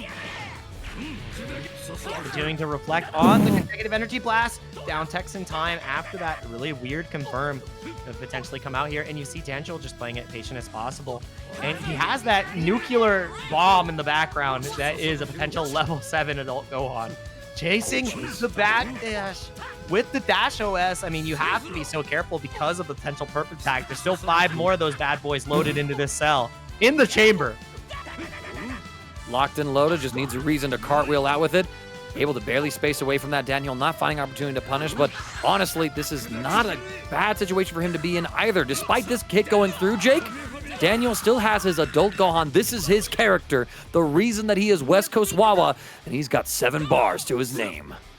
Yeah, about to get that last one back. Blocking the rolling crush. I don't know if we're going to be seeing the spark here anytime soon. He challenged with the medium. Danjol I think he just cashes it out. Do we go to level 4 and then level 3? Nah, he's going 3 into 3. Like that decision. Very good stuff. But yeah, sad Vegeta emote. Excellent. Does Made the perfect attack. Yeah, I like that. Keeping himself safe. And look at the APM. Oh my god! Level 3 Gohan, so we have enhanced special moves. And we also have a double air dash, but no reverse beat just yet. Nor the special in the special. But we got 2L! Who needs all of that? You got the original 2L, the original Warcrime 2L. Jiren, you are just copying what this young lad does. 3P! Punch it so fast! Oh my goodness. And yeah, you are deader than dead here. Danjol not getting touched on this adult Gohan. Yeah, sorry, man. He's a scholar. Smartest man. Taught everybody key control and how to stay cool and in control. This is great. Lucas has known the emote system, all right? That is production extraordinaire. While DragonFGC is hold my Nappa. So we're going to have to see exactly how this is going to play out. Yeah. Get the Sidemen. Oh, hey, Vegeta, look! It's you! Like, actually you over there. That's what's happening when he sees base Vegeta. Unbelievable. Oh, man. But yeah, getting into this is winners finals here for TNS DBFZ number 2, a precursor to CEO that's coming up next week. Potential champion on the screen here. Inzem wanting to make his mark, make his name known in this Dragon Ball season. No LCQ required. And Dragon has other IDs. With the names changed here in just a moment. And a change of pace. Inzem losing the first neutral interaction. Great reflect timing from Dragon to give us the game plan already. Hey, Vegeta, I'm mixing you. Hold this 50-50. Oh, we go for the DR, potentially looking for an uptech there. Inzem just holds, able to weather the storm, finally sparks out as well. And a simple 6M is all it takes. We go for a little reset right there, and Dragon sparks up. Oh, we're instantly back in! But we went for the 5H. Yeah, 2H would have been great there. But again, the awareness to go for the knee drop to beat the sparking, knowing that Dragon would want to plant and wants to fight the Super Baby too. Get rid of that supportive assist, make the neutral a lot easier for base Vegeta. I understand the mission here. Inzem's going to be pushing Dragon's Baby into the corner. And now we have the level 3 coming out as well. It's going to be left, right, high, low. I mean, just let's go gambling. Ah! No, that one's great. That one was an dang it and a half. Utilizing the rocket kick to push forward in the Oki, catching Dragon off guard. Even if you're ready for it, there's so many different mental stack options that we have for base Vegeta, and Inzem uses them all with expertise. And now, baby, Vegeta is down for Dragon. Nappa has to hold this base Vegeta pressure. We have the perfect tech coming through. J2H into DR. Excellent tech there from Dragon. And we finally get a pickup as well. So DragonFGC has an opportunity here to put Inzem back into the Cybermen voice. Bring him on down. And you gotta guess. There is no sparking this time. 50-50 restand. Wow, and did you block? Doesn't matter. You block the hard part, get hit by the easy part. That is so dang rough. And that is gonna be Super Vegeta no more. The Saiyan Saga Vegeta no more. And Nappa came out on top this time. That's absolutely crazy. 9 minutes and 14 seconds, Vegeta. What were you waiting for? Unbelievable. Unbelievable. And now Inzem, still with a life lead though on his characters, has the perfect one. Locked and loaded. I am perfect. Inzem on the ground as well. Willing to let Dragon continue this teleport pressure, trying to find a way in. No assister available, and now Inzem walking forward, dealing with the Hellgate, just passively going, and it's gone. The pressure, the cross-up afterwards as well with the teleport. Inzem gets cracked open by that. Dragon able to swap sides, pushing this cell into the corner, but drops it at the J2H. The combo went on just a little too long. The dash block inputs from Inzem just to clear the screen. Hold this 50-50. I think that super dash was supposed to be an IAD using the super dash macro. So if you hold forward and press super dash with that enabled, you just get an IAD. But sometimes, depending on when you press forward and super dash, you get the super dash out. So Inzem misses up on the opportunity, but the jump cross-up is enough to get the hit that he was trying to fish for earlier. Yeah, stagger pressure was incredible there too. Just opting to go for it twice, and then the cross-up comes out, making Dragon second guess how he's going to defend in that situation. And now it's a left-right situation. You know the phrase, chat. After this, the androids are going to ask you and tell you that let's go gambling. Aw, dang it. As Inzem gets that deep cross-up on Janemba, and now it's Nappa in a 1v2 situation. left, right, so dang hard. And Inzem, you know, not even needing to nullify the Nappa, but nullifying the supporting cast of the Nappa, which allows him to get those Cybermen out so much better. Beating the guard cancel with the barrier call. That is just layers on layers, all right? That was so dang good from Inzem. Jeez. He's on another level. That's absolutely insane. I mean, probably just going through his pressure sequence right and like, you know what? I want to call out like a reversal. I just want to, you know, take my turn back. I don't need to jail into anything, right? I can just use a barrier, see if he flinches, bust out with like the arm breaker, or goes for guard cancel, right? So looking for various kinds of aggressive callouts from DragonFGC, Inzem just with the right read, catching out one of those options, gets him game 1 on the board. Yeah, game 1 on the board. Inzem continuing to show why he's one of the best in the business here. And not wanting to be underestimated. Having answers for just about all of your defensive options and prepared for these situations. And I like how he didn't target Nappa directly in this match. He targeted the supporting cast of Nappa, right? That's how you can really make Nappa that much scarier, right? It's the assist game that's behind him. But once you remove the assist, getting into those Cybermen becomes that much harder. And, you know, setting up that situation with 6H into the Cybermen call is a great way that Super Baby 2 does it. So it's really smart stuff. And these are the matchups where I would say Base Vegeta has a much harder time against Super Baby 2 and Janemba rather than Nappa himself.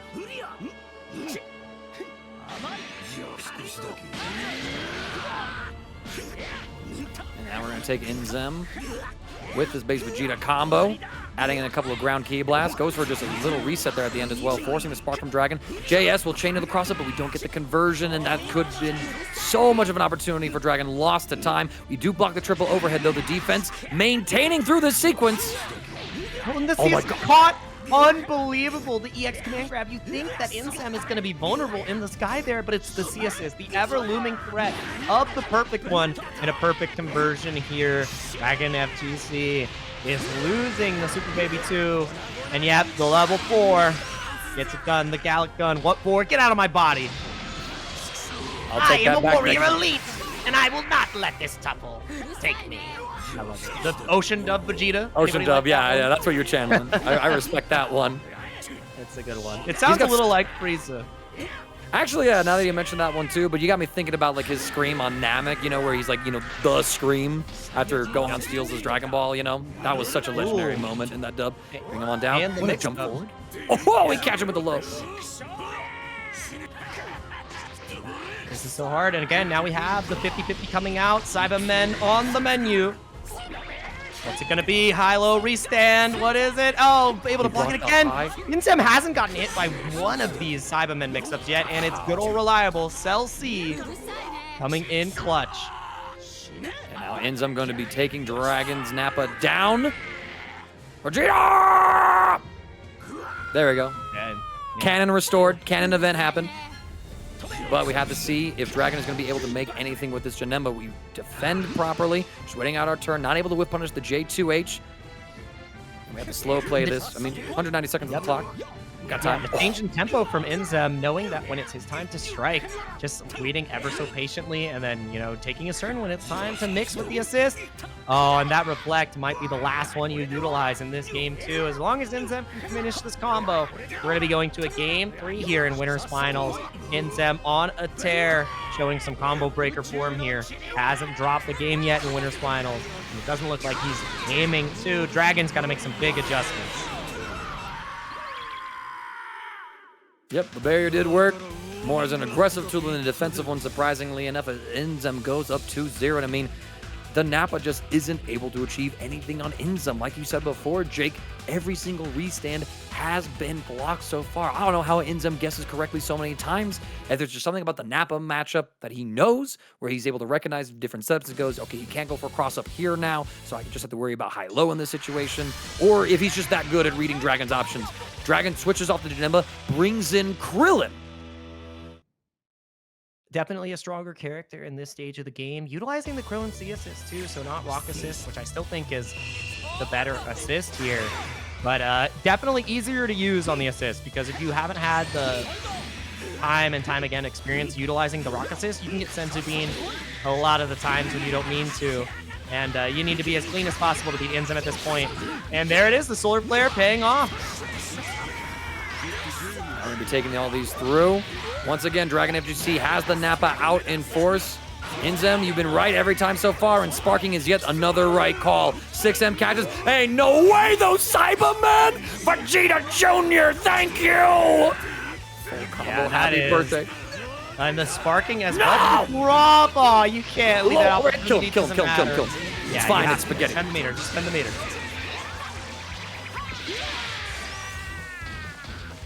That was scary there for a moment. You dropping after Sparking, spending everything is a death sentence against Inzem. And it all starts from the Krillin, but not able to get the full confirm. And now, man, oh man. Definitely a mistake you do not want to see from Dragon here. Had such a strong lead, but Cell's still alive, and there's 12 perfect attacks loaded up. Cut that in half. There's 6 available. But this level 3 Oki is going to be potent. Let's go gambling. Able to block it out. Let's see again. Can you get away? No. Swooped up the Mozart. Send this Krillin up to the heavens, and that is 1 character down. 2 to go. Inzem untouched after the happy birthday. The curse is too real. It's fine. Android 18 cleans up house, finds a super dash in there. Krillin goes down, and that's the character that Dragon swapped out for the Janemba. Really didn't get achieved too much within this game. Oh my gosh, that's such an unfortunate time to hit 2M. The Sidemen's plan, though, Inzem is trying to just keep away. Catches him. Ain't no way you got that 2M to hit both Nappa and Vegeta Jr. That's crazy. Yeah, that's the most important part, too, because if Inzem doesn't find the hit on the Cyberman there, he is absolutely smoked, and I like that, calling him the Super Baby 2, understanding that that is the key to unlock what Nappa's game plan is, but the jump in, the moon jump over the 5S. Inzem's movement crisp and ready to rock Dragon's world. Rocking the Dragon, rocking the mix-up. What's the 50-50 going to be? We're going to find out in just a moment. Let's go gambling one more time, chat. Dragon has to block this to have a chance. He does so, but then there's the throw. Can't block those. And just gets caught on the wake up. What happened, Dragon? Was there an uptick that didn't come out?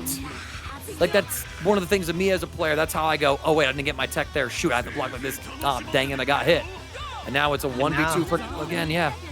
Yeah, and that was a full health Super Baby 2, and now it's gone, done for. But the immediate chops, and that killed Cell! That killed Cell! The Cell call. He didn't have enough health to even be called, so now it's a guess per game situation for Inzem. Unbelievable. And the overhead link through it. Is he going to be able to kill here? He doesn't have the bar. He needs a perfect combo here. He's going to build the meter. And that is such a great finish. Cell didn't have a chance. Oh, dude. Well, Dragon started off incredibly strong in that game, getting that happy birthday, decided to make it a little bit more exciting, but found the ability to clutch it out. And for all of Inzem's defense that we've been praising, he's not reacting to those EX overheads from Nappa, and that's been Dragon's FGC way to knock the door down on Inzem's defense and finally find his first win in this winner's final set. It's not going to be a 3-0 today, chat. Got ourselves something brewing afoot, and we'll see if Krillin has another chance in this game to have a little bit more of an impact. That's going to be the wild card going forward here in the set, but we'll see if Inzem is able to adjust. Yep, and I mean, it all started off with that happy birthday, right? So I think if we can avoid that happy birthday situation, it's going to be a much different story here. Able to finish off the combo, a couple of unfortunate drops, but there are so many Destructo discs on the screen right there. That is unbelievable. Just all kinds of pizzas being served. Frieza looking on like, look what they need to mimic a fraction of my power. That's crazy. Dragon FGC, though, with the mid-screen combo, is going to be taking it towards this left side corner. How do you want to finish this one? A simple Dragon Rush will do. Catch, looking for the setups here. Now it's a solo baby pressure. Inzem, more than content to hold, looking for a fuzzy jump out, and gets so. And oh, there it is, Destructive Disc once again coming to Inzem's fortitude in this neutral. And that's where the layered pressure comes in clutch again, right? You have to remember that Dragon's attempt was to get through the JS coming out from base Vegeta. But while you can get through the Key Blast, you don't have enough invul to get through the Destructo Disc, which spells defeat for Dragon's Super Baby 2. And once again, Nappa has to come up front, has almost 4 bars of meter to play with as well, so that's plenty of Cybermen to work with. Inzem trying to lock him down with the assist. Calls out 17 to deny the Krillin C assist call, and Dragon has taken a combo now to the face. Sparking immediately. Dragon knows that he cannot afford to lose this Nappa at this point. No 2H comes out, got caught running forward, maybe trying to run under, get a little bit more distance from the super dash. This is where the party starts. We get one plant. utilizing Krillin to get the job done. And what is it? Is it going to be the first mix-up to connect? No, not just yet. Sparking right back. And it looks so dang good so far. The Cyberman finds it. He's still there. Oh, He's dang still it. there, able to plant the next one as well. Plants a second one, and finally the first restand of this winner's final set to hit. And look, that was barely doing anything. He's just like, cook for me, little bros. There's so many Cybermen on the screen. This character is Cyberman is better than Nappa. Not able to get the confirm off the Destructo Disco. Inzem needs one clean hit to really take out this Nappa with Cell, and it is the empty low that is going to get the job done. A little bit of a frame kill, a fake overhead that comes through, and that is the end of the bald one. The perfect one is staying on top. He's going to be able to link the Dragon Rush as well. One of the new combo routes, fires up the Solar Kamehameha, wants to make sure Nappa doesn't even exist anymore, because I am perfect, and you will quote everything I say. Lovely. Now it's Kriller time. 50. Oh, yeah. Lockdown, able to block on that situation. After image is so dang good. Forward frame invul as well. Run up there on the pressure as well. Dragon with the rocks, catching a jump, but a simple jump back from Inzem leads into an overhead. Now we have a combo right here. Oh, we're going for the 2S loops. Oh, Inzem, please. This is so cool. Optimization station into the... Oh, yep. And you get the synergy between these two is bananas. And let's see. Let's go gambling. Oh, dang it. Oh, dang it indeed. It's never going to be a thing. As Inzem should close out the set here with a 3-1 victory in winners final over DragonFGC, getting himself into grand finals winner side. Absolutely unreal performance from Inzem and a great showing from DragonFGC as well, of a deep character swap up here in this top 8. That's the cool thing about this meta too. We talked about the character diversity. There's also just so many different reasons to pick different teams in this meta as well. Yeah, and the immediate difference in pressure from Kayder, finding the reflect early from Levi Shoto, and again finding the reflect. I think we need to do a little more blocking and a little less guessing at the start of this loser's semifinals, because you might just be paying with Kefla's right here. It's not going to be enough to kill, I don't think. But one more guess, and it's Hot Boy Summer early. Brawly on Brawly violence from different universes. Let's see how it goes. Indeed. We're going to get the super jump float in as well. Well executed by Kayder. We catch Levi with the 2M low. And, I mean, it's 3 green bars of health here for Kayder. Levi, the whole point that we talked about with Kefla, right, to be the anti-zone. Oh, happy birthday! Hey, no shot, Kayder! If he sparks right here, he might not even need it. No, but they can get this. Oh! No, that's jumping forward. It doesn't matter the reset. Levi's not even going to get to play the blue Gogeta. It might have been the game over already, but it is game over for blue Gogeta. We don't even get to see what this character was cooking. But the trap. Oh, in a minute! He said, what'd you say about me, Jake? It's my movie still. We dropped the happy birthday as well. Does Levi go for a slide knockdown or tag him, baby? Tags in, baby. Trying to get some of that blue life damage. Both sides respecting the situation after the Labcoat spin. Kayder finds the next hit with the Key Blast, though, and what should have been a done-and-done deal for Levi somehow results in a drop where he still has Gogeta Blue in the back pocket, but Kayder him once again.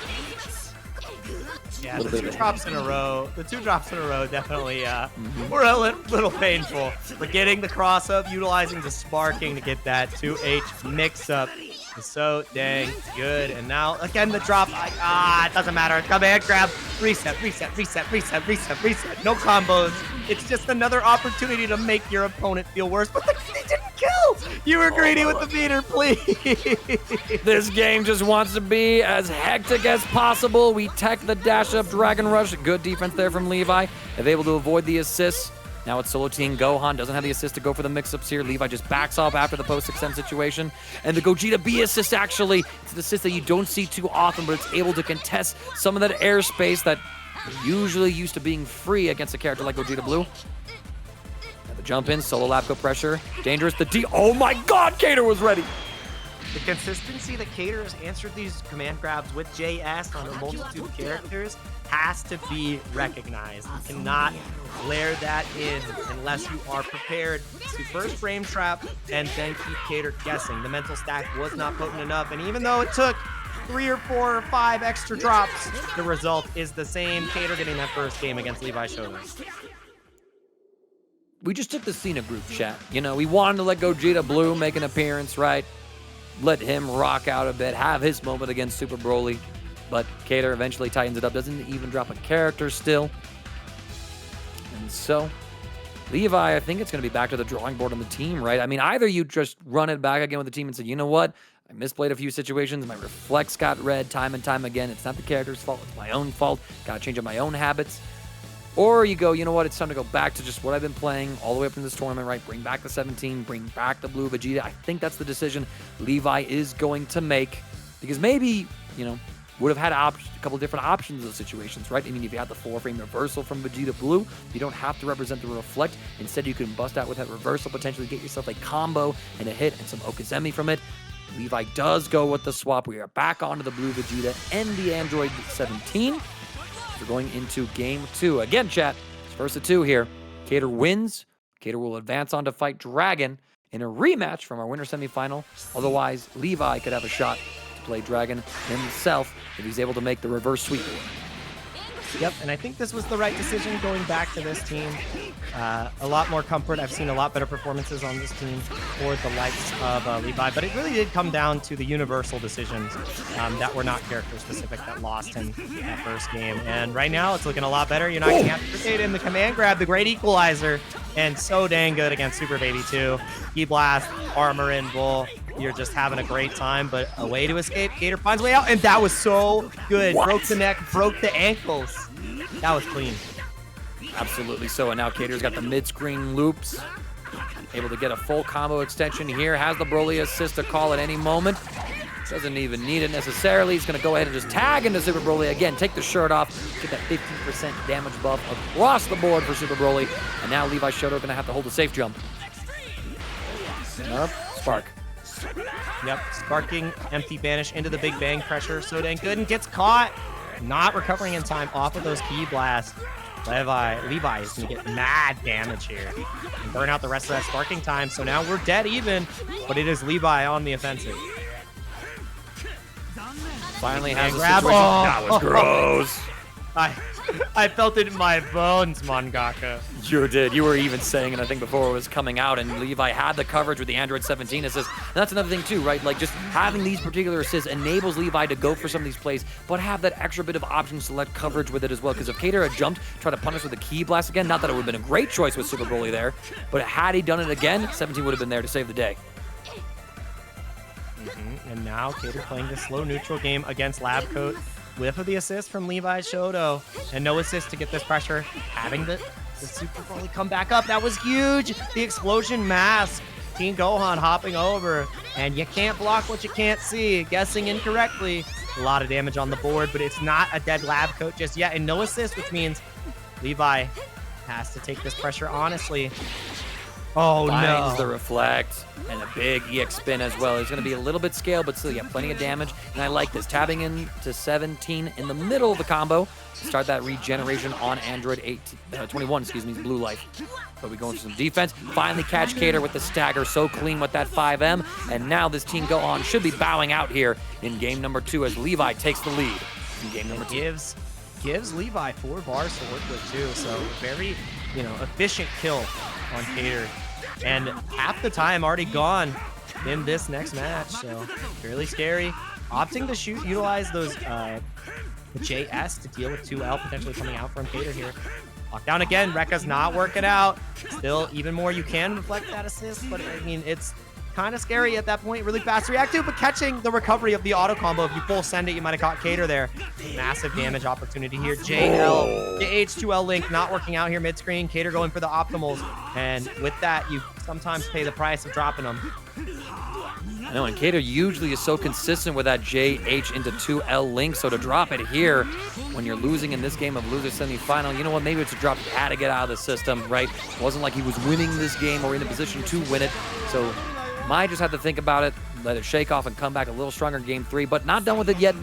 Super Baby Vegeta comes in with 6 bars and a dream to eliminate all the Saiyans. Oh.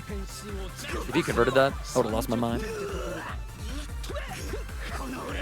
Yeah, Yeah, and that's the thing. Getting those weird confirms too, definitely needed in this comeback situation. But Levi Shoto doesn't have a lot of bars, so you don't get the most advantageous situation here, and that is so good. I think the only thing that Levi could have done is just hard reads EX spin to catch Kayder, but I don't think you're doing that.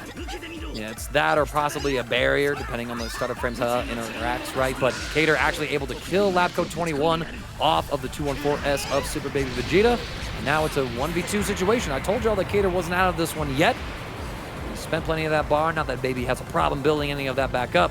Now it comes down to the next hit. We got to be watchful for those angles against Blue Vegeta where command throw becomes a threat. Oh, we got there it is again! That's what we saw earlier in the tournament, and just full sending it once again, but not enough damage. Still in the run under KJPixel in a dream. The gimmick was not enough. There wasn't enough meter on Levi Shoto's side, and now this 17 is potentially one good touch, one medium starter. Oh boy. We got ourselves a match. We do indeed, and we have ourselves a game too.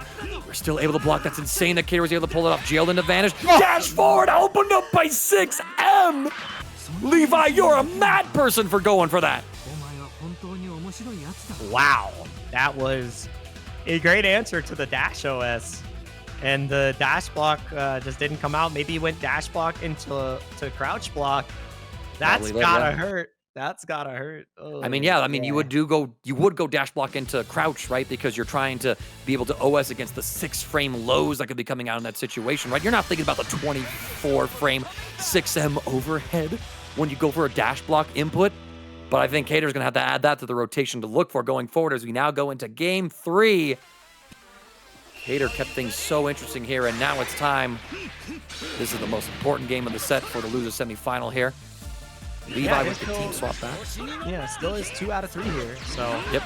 Until we get to that winner's finals, this is do or die for both of the players. Able to stun the bleeding. Levi not dissuaded by the double reflect, losing a character into Happy Birthday Scramble situation, and is just in control here in game 3.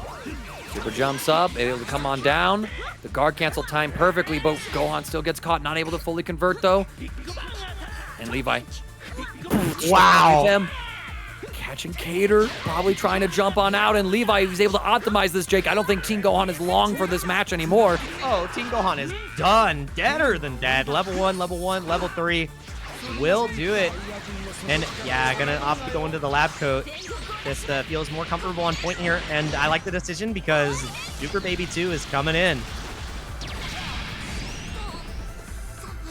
All right, Kayder again losing one of the characters so far. But we've seen that this baby has been able to almost pull off a 1v3. Levi, though, trying to deny that one. The scrambles are coming through as none of the hits are confirmed until Levi finds this opening here. And is starting off incredibly strong and in form in game number 3. Yep. All right, utilizing the Big Bang. Gonna have the timing to potentially get the mix-up right there. But Kayder with the spark, gonna get a lot of damage here. No! I cannot stop commentating cursing Kayder, I swear. Or anybody else for that matter. You've been cooking up all kinds of curses tonight, which, you know, this comes with being one of the best in the biz, I'd say. Kayder with the knockdown here. Goes into the Broly level 3. Take the shirt off here. Hot boy summertime.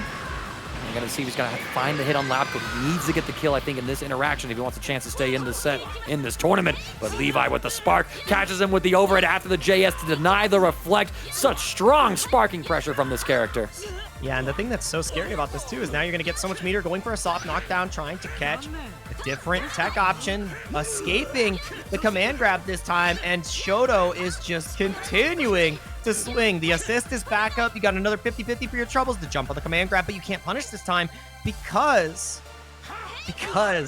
the barrier is there. Barrier is there indeed. Again, a huge difference, right, that I mentioned before. When Levi tried that in game 1, didn't have that 17 assist in the back pocket to protect those command throw attempts. And Kayder had to completely respect that. That's what led to Levi Shoto. Dude, who needs a barrier to throw? Kayder says, listen, I can just do that. No coverage, no support. Hold this. So dang good. And yeah, 2 characters for 2 characters. We're going down to the wire here. Levi still has the lead. Any starter for either of these characters from Levi, and I think you just absolutely lose the Super Baby 2. Doesn't connect. The Key Blast come back. That's why Levi has a little bit of hesitation, trying to find a way out of this corner. No assist. Are left in the command grab. Gets the backdash. Excellent stuff. Not going to be enough damage here. This is like one of the only starters that wouldn't finish. But then again, DR here. Level 1, level 1. I think he might be dead. It's going to be so close. Mangaka. Survey says, Galagon, get out of my body, you creepy alien android. And now it's up to Super Broly to win this 1v2. Kayder has the damage. Limit Break is active. So is the shirtless debuff, or the buff rather, excuse me. But he has to find the hit, and Super Broly neutral. That's always been one of the weakest aspects of the character, right? Oh my gosh, that actually getting hit by the Big Bang there saved him. No way! No shot, but Levi finds the hit, closes the set, and advances on to take on DragonFGC in Losers Final. There's a lot of different things that you can do with these forfeiting reversals, and only a few more matches to observe as we continue through the bracket. Levi Shoto getting that win over Kayder, moving on to fight against Dragon, and switching to the Labcoat on point. This is what we saw before, and unfortunately, Levi Shoto didn't really get to play the Labcoat as much on point as we would have liked. This is going to be a banger set, to say the least. Baby has one more hit in the tank, and the air after the command grab, the movement from Levi to catch the recovery, so damn good. So damn good. Like the raid from Kayder, thank you so much for jumping into the stream. You played incredibly well tonight. I hope you enjoy the evening, my friend. And now Levi going to be taking Dragon towards this corner as he's maintaining this war path through this TNS loser side bracket. Oh my goodness. But yeah, this is where it begins. We have the sparking available on Nappa, Vegeta Jr. on deck. We saw how good Inzem was at blocking the restands, the 50-50s, the mix-ups, and the spark is coming immediately out, but the Cyberman is still there! And Levi didn't stop the pressure, had Spark in active mode, so he was able to jump cancel any of those normals to escape Vegeta Jr.'s wrath. Has to hold all this again. Vegeta Jr. does expire. We block the overhead as well, but not the second one! On God, I've never seen someone. No, super dash. Oh, yes, you get that follow-up. You get that follow-up. One of those changes in Nappa. I think it was in the patch before this most recent one. Just, oh my God, why? It's always the Cyberman movie, so sometimes I forget. That was a great reaction. I don't think it was a punish on the carpet, but unexpected EX Lariat comes through the Rekka. Oh, and from the top rope, super dash, but no full confirmed. The barrier, there. Unbelievable. I'll save you from this demon, Vegeta, 17 says. You paid me off to do it. I won't let him hurt you again. You can go back to being a ghost. Maybe it's better if he's alive, but we'll see what's up.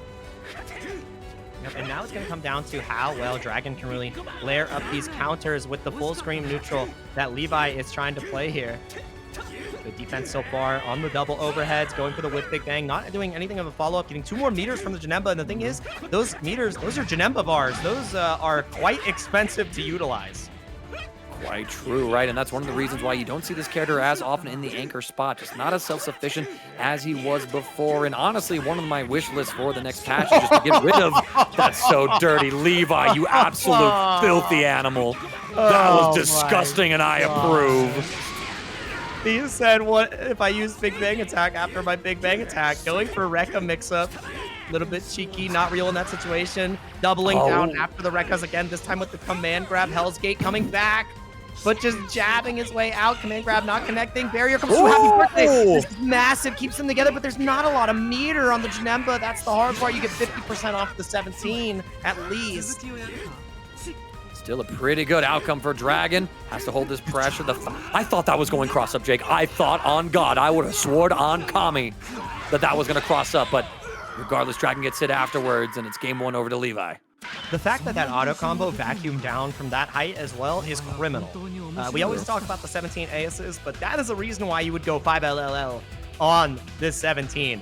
He was double jump height, and the auto combo said, you are jailed, you are vacuumed in, and it's time to get mixed, which is exactly what happened. Levi Shoto 2 games away from getting to Inzem, and Dragon, we saw him fight back in the Inzem set. I need to see a little bit more life in this one. Indeed, we'll have to see.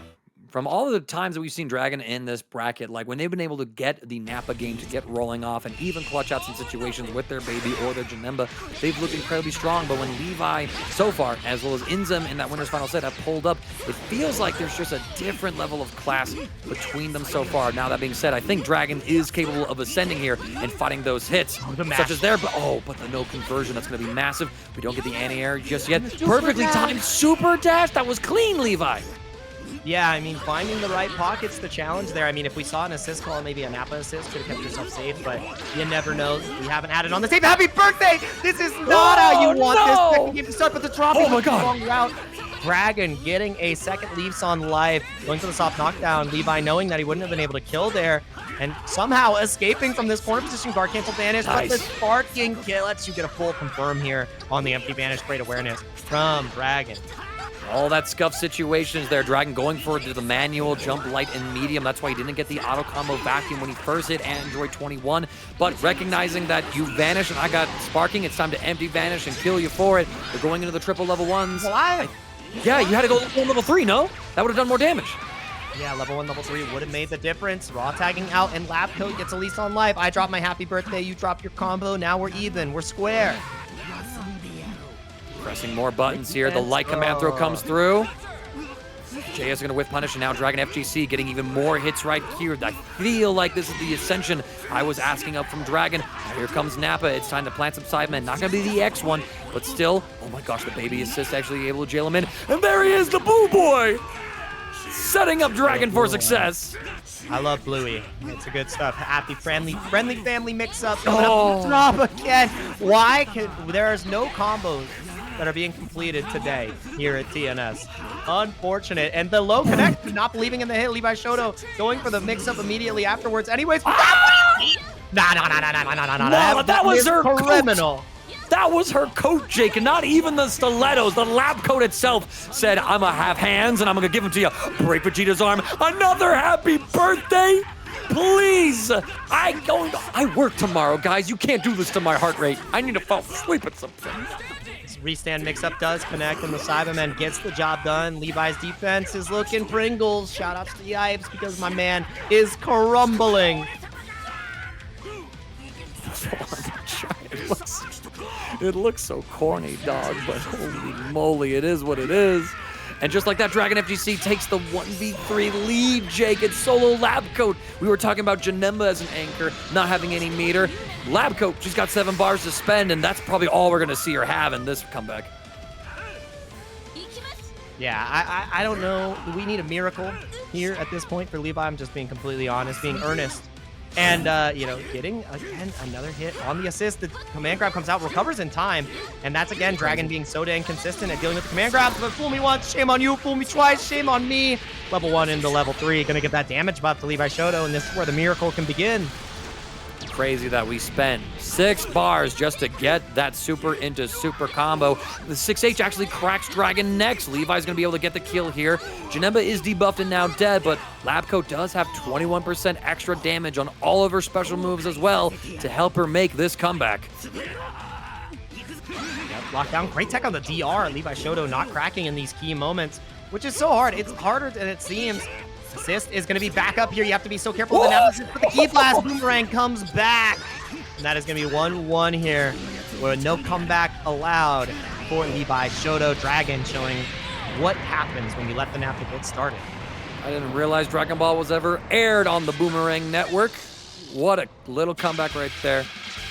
DragonFGC answering Levi Shoto in game 2, and it's now all tied up 1-1. Yeah, and wouldn't have it any other way. Dragon apologizing in the chat, saying that was so sloppy. My apologies. My apologies. Yeah. Gonna have another opportunity. I mean, it's even. We get a 2 out of 3 set here. True. As we get back into the lobby.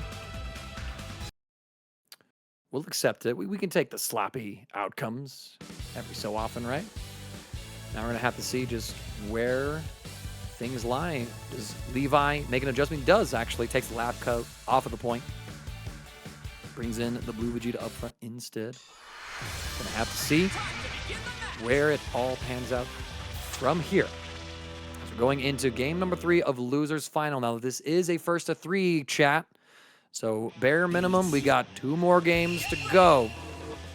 Could be a whole another 3. Ooh, yeah, playing that neutral. Great movement on the ground from Dragon so far. Levi's defense has not been cracked yet. Now with no assist, these staggers are trying to get the assist back. Janemba comes through, 50-50 does not work out on the super dash. Levi holding down back, but the reflect gets baited out. The timing was a little bit off because of the key blast. And that is so good, and we're starting the party. Oh, dang it, Vegeta Jr. is on the menu, and I don't know, baiting Spark. Oh my goodness.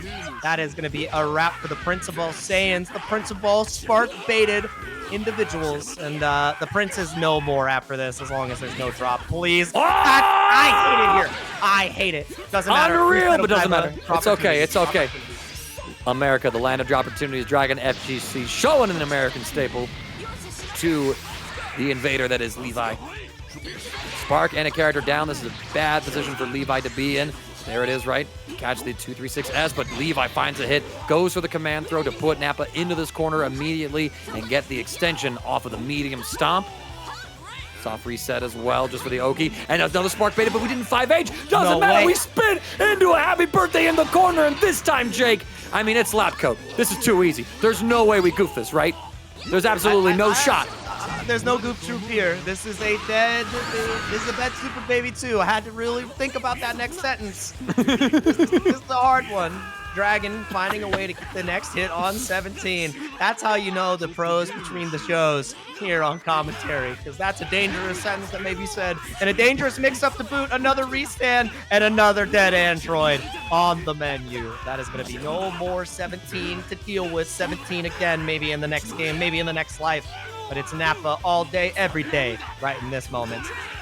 It's crazy, man. I definitely would have joed that announcement. We heard me joe it up earlier, to be honest, when it came to talking about Baby Vegeta, but clean stuff here. Jake, always a based professional commentator. Now Levi in a 1v2. Certainly a winnable situation, though. Nappa is at death's door. Any hit will do, and Levi starting off great with the super dash. Oh, we drop? We teleport out? And the carpet, the JS does connect, but not able to get the full confirm right there as well. Didn't have the right height for the sword, but the moon jump in over the moon about that type of confirmed. Dragon aware and ready to deliver a prominent punish. This is going to be so dang hard. Left, right. Let's go gambling. Left, right, same side. We block. Levi so far on point with it. And oh my god, Dragon dodged the guard cancel vanish with the teleport forward from Janemba, but Levi was then able to get in with that standing light. And Dragon says, "You want to mash light? I see you. Hold mine." Yeah.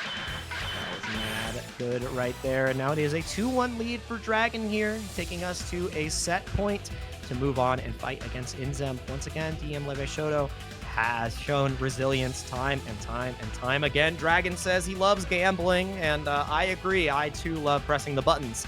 All right, I play fighting games because their buttons are not meant to be depressed. They are meant to be pressed, and that's how we get that serotonin in our system. So Dragon clashing out, challenging with the active defense, actively sealing his way to a set point opportunity.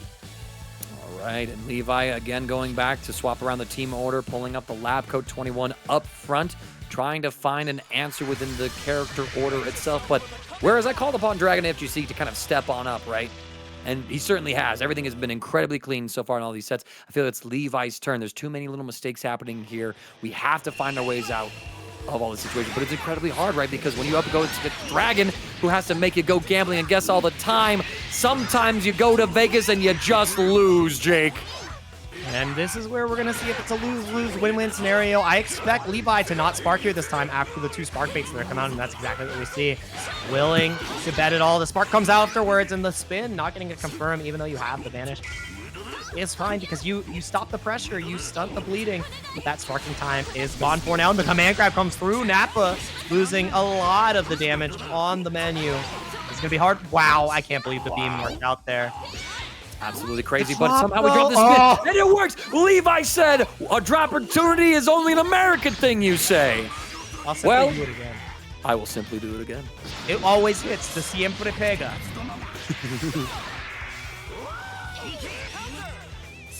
All right, and now Levi off to a great start. Nappa is dead. That is probably, you know, like the most iconic character for DragonFGC, but again, Baby and Janemba for him. No slouches whatsoever. The tick throw off, D-Blast! DragonFGC says Nappa's not the only character I deep dive into for the tech. Hold this Baby Vegeta pressure. Hold this combo. Look at all the same meter build. Jakey could kill here, I think. Yeah, level 1 into level 3. It's just going to give you a mix-up. Not enough damage to kill. I don't know if this gives you the spacing to steal the corner, though. Janem beats. It does. And the defense still good from Shoto, but the stagger catches most likely a jump, maybe a reverse spin. And I'm not sure. We'd have to go look at the inputs. We have to look forward into the rest of this match. Same side teleport catches the super dash. DragonFGC selling up to Hell's Gate. Hits it, matey. That was disgusting. Not going to be able to get a kill here because of the meter penalty that exists. Another meaty Hell's Gate. My God. Hell's Gate as well. No level 1. Again, how many times are you going to grab Levi? Dragon really punished Levi the one time with the JH, the one time on the jump, if that's what Levi went for. And then it said, okay, now that you're not jumping, hold this, and another one, please. Thank you, sir. Oh, the full auto combo extension, trying to get that neutral catch, that vacuum down that we saw in one of the previous games. On the EX for the slice, cuts the hair. That's why it's so short, and not getting the rejump as well. I like the willingness to go for the optimal, especially in these key moments where it would be a one touch, and you have to get every ounce of meter out of this alien dude, this mean dude. You're trying to go forward to the full screen. That's crazy. Did you recover? Level 3 though? No, he did not. So Levi now has a knockdown, but no. Yeah, sparking to heal the blue life. Levi not close enough to press any sort of mix-up here. And once again, you're holding Dragon's pressure. No. Are you real? On God, super dashing there, calling out the Janemba A-assist key blast property. Levi finds a moment to clutch it out and is actually going to be able to kill this Janemba here. No, you had to end it earlier. Why? I don't think it's enough. No, you had to go from 1 EX, maybe a vanish into DR, but the kill vanished right in front of our eyes. And I really want to see the sparking come out of Dragon, but it's just going to be the level 1 and the level 1, saving it for defensive sequence. But you cannot call that Janemba assist, at least for a couple extra seconds. Now the key blast pressure comes through. A really safe guard cancel vanish. Dragon had no ways of calling out with his own meter, so once Levi saw Dragon wasn't staggering, oh my God, you got scooped. Janemba does extend. You get it right here. 5H. Dragon says, get off of my stage. I want my run back against Inzem. 3-1 victory, and Dragon moves on to grand finals. And a potential highlight and preview of what Inzem can do at this next event. And let's begin right here, but Dragon's the one starting off. The key blast boomerang coming back to catch base Vegeta out, and already actually DragonFGC putting away the Janemba and once again bringing back the Krillin at the start of this set. But Inzem blocks the initial overhead, finds his way to spark out. Dragon has to defend. It's cracked in the head, and now the Dragon. Because you saw the Cybermen there. That DR was key because otherwise he would have got smoked. I'm sorry, I just had to highlight how smart that was from Inzem, and now you're guessing for Nappa. Absolutely crazy. Time to guess left, right. We have the 18 barrier. We go for a spark bait, but Dragon also holds. 2H as well. We calling out the instant rolling crush as well, recognizing the tempo that Inzem wanted to play out and says, nah, man, I'm not falling for that one. I'm ready for you. Plan a Cyberman, plan another one as well. Time for the setup. How long can you block these, Inzem? Apparently forever. He's just him. He's just him. Oh, man. And apparently, yeah, not able to block that time. Cybermen doing this work. These combos look so janky. They look so corny. I'm not going to lie. Oh, my God. Look at him go. Vegeta Jr. How are you blocking all this, Inzem? Incredible stuff. No idea. So many lows, and the dome is finally cracked. Ah, dude. That is lights out for Saiyan Vegeta. What eldritch god, what monkey's paw, Inzem, did you find to make this wish of never let me get hit by a Nappa restand ever, where you're getting hit by just EX overhead from Nappa? That's absolutely crazy. Now Inzem with the cell, boxed in by Krillin. Time to hold this offense. We blocked it low from the EX after image. And all right, whiff punished perfectly with the 5M of the GOAT. The original top tier back to take his rule and drop his combos. All right. Oh, it's actually even better. Yeah, no, the drop right there pays off in dividends because now you're going to get that kill extra cheap. You didn't have to kill on the previous touch. Rolling crush into Mozart. Level 1 should do it. DR as well, I forgot. You get the full extension now. The full privilege of the perfect one. Indeed so. Krillin is down, but DragonFGC has the 2 main characters of his team, I would argue. Still in play, and Inzem not taking a Dragon Rush as well. Universal things are cracking through. Maybe some of that mental stack getting to Inzem, exhausting his brain cells on making the right guesses on restands. And here we go, the J2H, or the 2H rather, into this setup. Dragon gonna get enough Cybermen plant. And we go for a mash. Yeah, I mean, I like the idea, willing to bet it all, trying to get out, because you get that hit, you kill Nappa, and I mean, you're 1 touch away anyways already. That was despicable. Oh, but we drop the combo, and we catch Inzem again to the ankles. Dragon Rush press. I think Inzem wanted the level 3 or something there, but... Okay, Dragon, please, don't let Inzem do this. You had the hits. The Cyberman is right there, trying to find the hit on the Cyberman, and he gets it! Unbelievable! Inzem surviving another key drop from Dragon. But the drop combo again, please! A single combo from either of you. I beg. To sandwich him. The JH able to catch. DragonFGC loses Nappa, but has Baby coming in, gets a full bar to his name as well. Due to the limit break mechanic triggering. Empty vanish, we go for a jump. Inzem recognized the assignment and stayed on the ground. Great understanding of the situation. I beg they finish a combo. That's my wish to Shenron. And so far, not getting crossed up. Lockdown, crouch, because another key blast is going to come back. If you stand block, you're not going to have to deal with the ones coming back. Reflect comes through the hands. Vanish on vanish, and the key blast gets the full confirm. Do you build enough meter to kill here? I think you will, but the drop, I hate it here. I hate it here. Why can you not finish a single combo? Gosh darn it, god dang it. I need someone to get in there, find Dragon's place of residence, and Heimlich this man because he is choking. Let's go gambling! Reflect, it works. Oh yeah, he did get the reflect. Unfortunate for Inzem, not able to find the right hit. C assist comes out from Cell. Use your own powers against you for good. Boomerang comes right back. C assist once again locked down. Blocking, having to deal with another blast. Gets the hit, not able to get the confirm. Please. Death by 1,000 cuts. I beg. Assist, DR, what a tech from Inzem. 90 seconds left in the match. Inzem recognized that the perfect attack was coming through, didn't commit to a jump in. But now there's no more meter for Dragon, just needs to find a hit. 5M!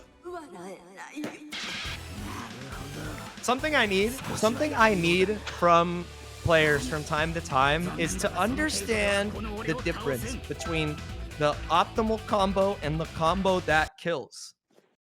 For God's sake, just do ABC 1, 2, 3. Like there is a key difference between when to use each and identifying when to use each. And this is me speaking from experience, just because I have seen so many players that would go deeper and deeper in tournament runs. I mean, this is grand finals. I will give them their flowers. That have lost tournament sets because they think they always have to go for the most optimal, most like hit stun damage combo. Keep it simple. KISS. Just kiss him. The kiss of death. Back in with the Dragon, you know, he held it together. True, right? And catches a fuzzy mash from Inzem with the super dash, able to low crush it. And once again, let's go gambling in the corner. Inzem has been playing this roulette wheel immaculately so far. Does Dragon have something deeper in him? No, just immediate spark from Inzem. 5L taps, but no conversion again. Dragon didn't believe, had a jump cancel come through, and now Inzem is the one comboing up Nappa. The key blast catches the reflect. Trying to gel him in here. What a 2H there call, but Vegeta Jr. is coming through. And look at the movement from Inzem as well. They gotta make it loose to assist, dude. They have to make it loose to assist moving forward. And the rocket kick connects. Excellent stuff. Knee drop to get the full confirm here. Down we go. No sparking this time, which means you gotta be able to deflect all of this pressure. And it goes for the H with It's both players. It's both players. Maybe I should stop talking. Maybe I shouldn't say any more words about combos killing or great hits or anything. I'm not sure because neither of these players can finish their combos today. I do not know what's going on. Bro, EX after image. You woke up with the reversal and well, suddenly it was your turn. That's just disgusting, man. Ugh. All right. There's my Krillin little hater out of the way.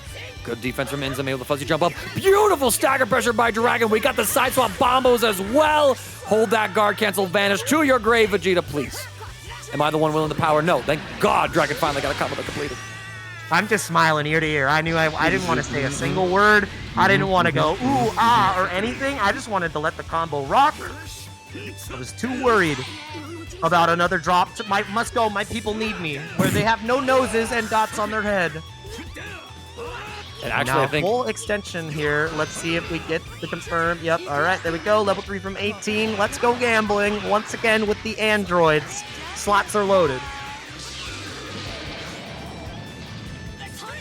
block this husband.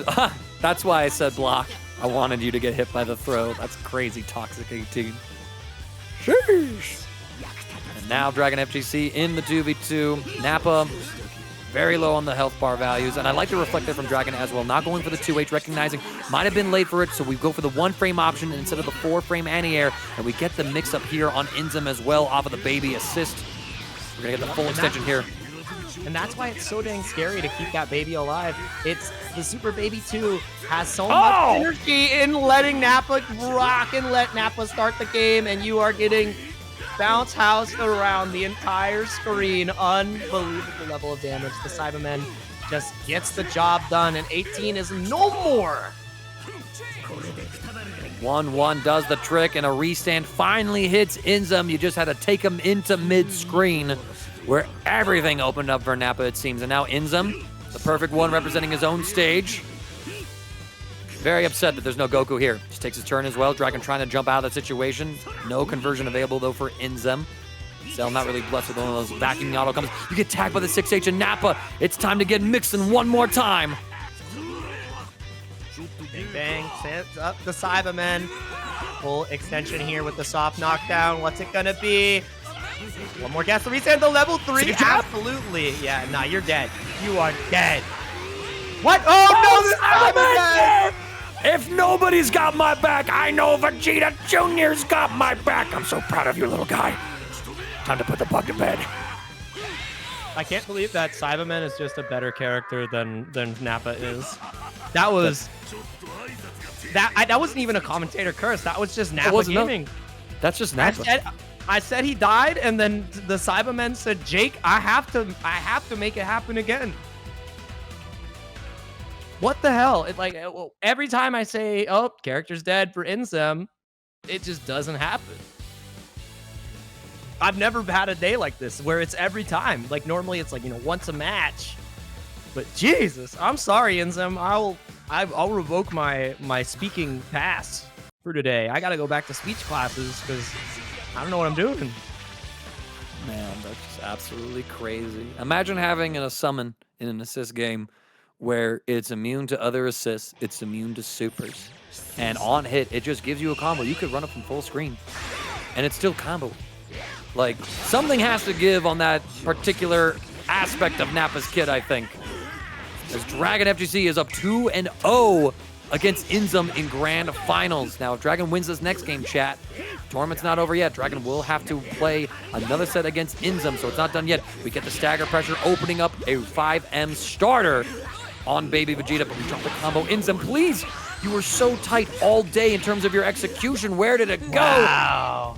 Cell scoops. And yeah, I mean, still getting the pickup and missing the coast-to-coast confirm. No coast, no cams. I think I'm fired. I think I'm fired. I don't know. I don't know what's going on. Every time I say a word, the combo gets dropped. I hate it here. I hate it here. Okay, Jake. Say not a word. Say absolutely nothing. Thank you, my good man.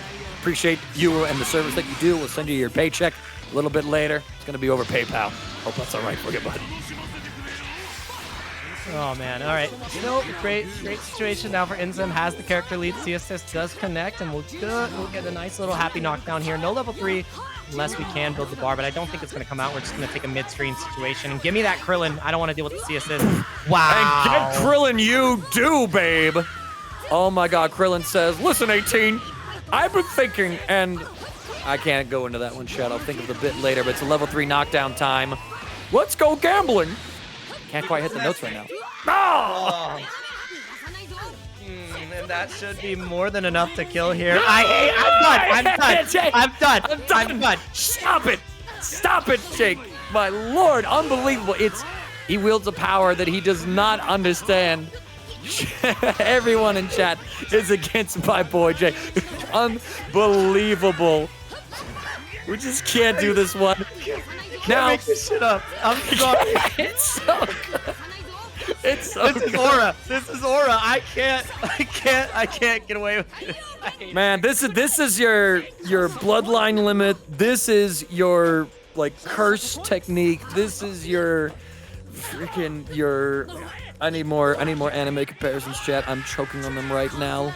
Inzem getting this combo through. Thank you.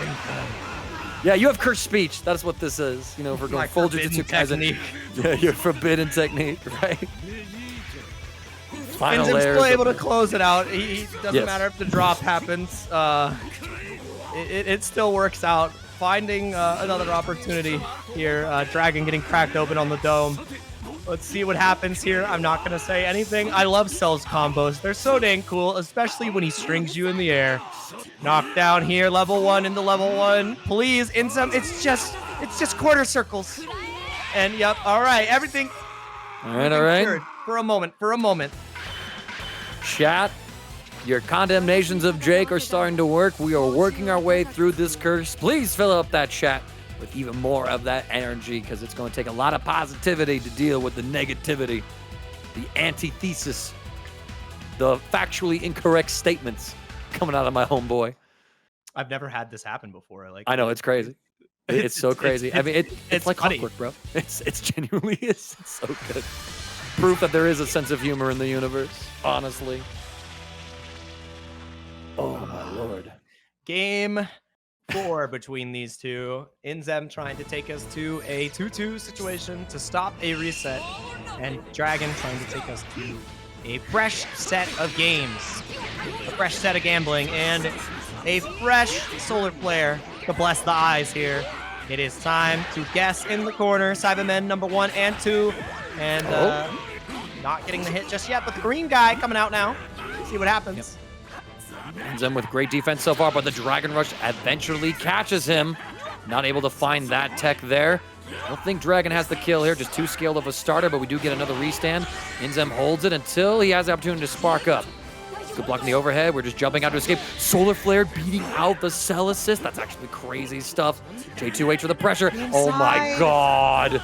Wow, that was so clean from Inzem. Gonna show us the loops, brother. Keep it simple, keep it clean. I don't think we opt for a level 3 Oki here unless it's gonna come out of the 18. No, he spits to the cell and just raw delay DR into the OV, the EX rolling crush. Another DR, not gonna connect. Perfect attack, this bad boy fits so many perfect ones in it. Keep it simple, J2H into the beam, into the drop, and that is no more Nappa on the menu. Inzem starting off very strong, trades a character for his own spark, so he's able to have the character lead, but we'll have to see where Dragon is able to use that incredibly valuable resource. So far, Inzem has the combo going through, and you'll note, Chad, that as I commentate, everything behaves as intended, it seems. I simply don't have that power yet. I don't have the power. All right, left, right, sparking is available. I think Dragon would opt for the spark here. Nice block. Blocks excellently, though. That's wow. a whole different. Yeah. But, oh, you got too close. You're approaching me? That's crazy, baby. Do you know what I do to people? I Hold them. Yeah. They're done for, and now it is a domestic dispute on the screen. 18 versus Krillin once again. 7 bars and a dream. Sparking available as well. There's so many after images. We always talk about perfect attack, but after image, one of the most potent tools in the game that we get to see. EX rocks a struggle and a half as well. Can't even call brother to deal with this. This is between me and you, 18. Dragon getting these little stray hits here and there, but not able to find the conversion. Almost not believing that he could hit them. And then Cell! I assure you, Krillin, she prefers shorter men. There's your E and perfect Cell. That's awful. I hate everything about that sentence that just came out. On the spark. 17 is still there. Ends up leaving the situation, unable to get activated. Uh-oh, but the EX after image not believing in the 5H. Barrier! Oh, but what a jump out there by Inzem. We're able to delay. And the patience from Dragon as well, recognizing the 17 call was coming. Finds a landing punish onto this Android 18. Just has to complete this combo. I've said the forbidden words. Dragon's able to power through. 2 Destructo discs. Meat lovers and pepperoni for my favorite girl. Now Dragon has to take down Vegeta and Cell so far. And you see Inzem being really pensive about utilizing the Ki Blast because it's hard to compete with what Krillin can throw out here. Super Dash not believing in the hit, and that's that hesitation from Dragon is, it might be a little bit more than you could chew. Not getting the super jump there, so that's why Inzem was a little bit afraid to commit, because you can follow up with the super dash there on Dragon. And show me the loops. We can go level 1 into level 3 to get a potent mix-up. Can potentially just take the base Vegeta mix-up. We would have to opt for a, no, not even gonna need a Vanish, but we are gonna actually see it here to take this great corner position for Cell instead. Yep, and now we're going to let the Solar Kamehameha rip through. Any hit will do. And we go for the Vanish. Same side. We try to guess with level 3. We thought it was going to go back to the original side, go for level 3, but Inzem just has a safe jump. Dragon guessing correctly on the side. And now all of a sudden, Jake, it is 2-2. We are tied up to game 5. I know DNF Duel just before this went the distance with a grand finals reset. Does Dragon Ball FighterZ have it in him? Does Dragon have it in him? Take that deep breath and get this game 5 win over Inzem. Yep. A lot on the line. Okay, Jay, so Jay, stop talking so now you can win. I have been talking again. It's not my fault. I promise. I'm not a paid actor. It's when you talk. It's when you talk. That's the only thing. Oh, Lord, but here we go. It's never been this bad. It's never been this bad. And in the reverse of what we saw in Winner's Final, actually, Dragon goes back and he brings back the Janemba pick. Which, you know what? I think it's fair. It's game 5, do or die time, right? And Krillin has been performing pretty well, but maybe just going back to that comfort factor with Janemba, and after giving Inzem 4 games of Krillin, maybe the Janemba's just enough of a surprise in that position, right, to go for these command throws. After all, we got to see yesterday, Jake, you and I, where if Inzem tries to do the barrier calls with 18 a little too low to the ground, run up EX throw from Janemba can punish her for those attempts. So who knows if that's going to come into play here, but potentially Inzem might already be aware of that, not go for it, but we'll have to see. Game 5 Grand Finals, Chad. Do you want to reset? Let me see those ones if you want it. All right. Starting off strong, Inzem not able to find a hit with these 2 assists, but the super dash connects through and no re-jump. I hate it here. I don't ever want to see a combo again. I'm so sorry. 50-50 for your troubles. No, just baits out the second reflect. Inzem looking like he's going to establish a huge lead here. He got 1 chance to survive on the baby and not able to get the confirm. It was a little bit late on the jab, a little bit late on the delay light. Command grab sets you up for success. Full combo extension here for Dragon, and it's time for Nappa to play. Indeed it is. We're going to get a soft reset right here. Inzem with the good blocks. Finds the sparking out as well. Oh, it was God. And the 5H! It didn't go in time. 5H is going to end base Vegeta's life and burn out the rest of the sparking time. Dragon, utilizing that B assist, has been so dang good for the Janemba, and it's already lights out for base Vegeta. Absolutely unreal pickup there in the sequence. That rocket kick just a few frames off from punishing that sparking. And DragonFGC letting the Nappa 5H rock. Catches Cell next. Dragon, have you found it? Is this your Zenkai boost? Has Nappa gone Super Saiyan? Couldn't tell with it. Cross him again! The restand was so dang good, and they were just getting bounced around by these Cybermen. Vegeta Jr. is much better than Cell Jr. I do say so myself. Number 1 is going to combo into here, into the rest of them, and Inzem is in 1v3, 7 bars on Android 18. This would be one hell of a comeback to make. There's also 5 Dragon Balls in play. Inzem starts off, he gets the initial opening hit, lands the re-jump as well. He's not letting DragonFGC take this so easily, Jake. Yep, level 1 into level 3 will be more than enough here, too. Lovely stuff. That's 1 character down. 2 to go. All right, you lost, baby. You lost your battery. You still have Nappa in the back. You still got the new Janemba in there as well. And Inzem is going to want to leech off of any attempts to zone with the barrier calls. No, okay. We're blocking the point character. That's the important part, Jake. That was so good. Yeah, auto combo. That was so smart. And now Hell's Gate extension. Try to get as much as you can off of Inzem's 18 here. Because we need to put him into a position where he's forced to guess, and that's exactly what we're going to get. The Janemba beats might be what leads Dragon to beating Inzem and getting the reset here. Same side block. Excellent guard cancel as well. Continue to lock down pressure. Same side low. Not going to be blocked. Defense, the teleport as well. So smart.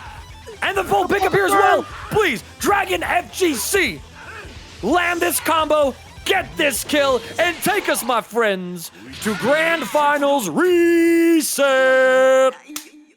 Grand Finals Part 2, Electric Boogaloo. We have ourselves a brand new set. We'll see what happens. Nappa makes it happen. And it all came down to the restands finally connecting on Inzem. Mid-screen. Going for the mid-screen stuff. Inzem seems to just know exactly what Dragon wants to do with Nappa when it comes to the corner setups. But once Dragon got those mid-screen hits, every single one of those restands mid-screen cracked Inzem's dome wide open. And here we are now in Grand Finals reset. There's no swapping of the teams.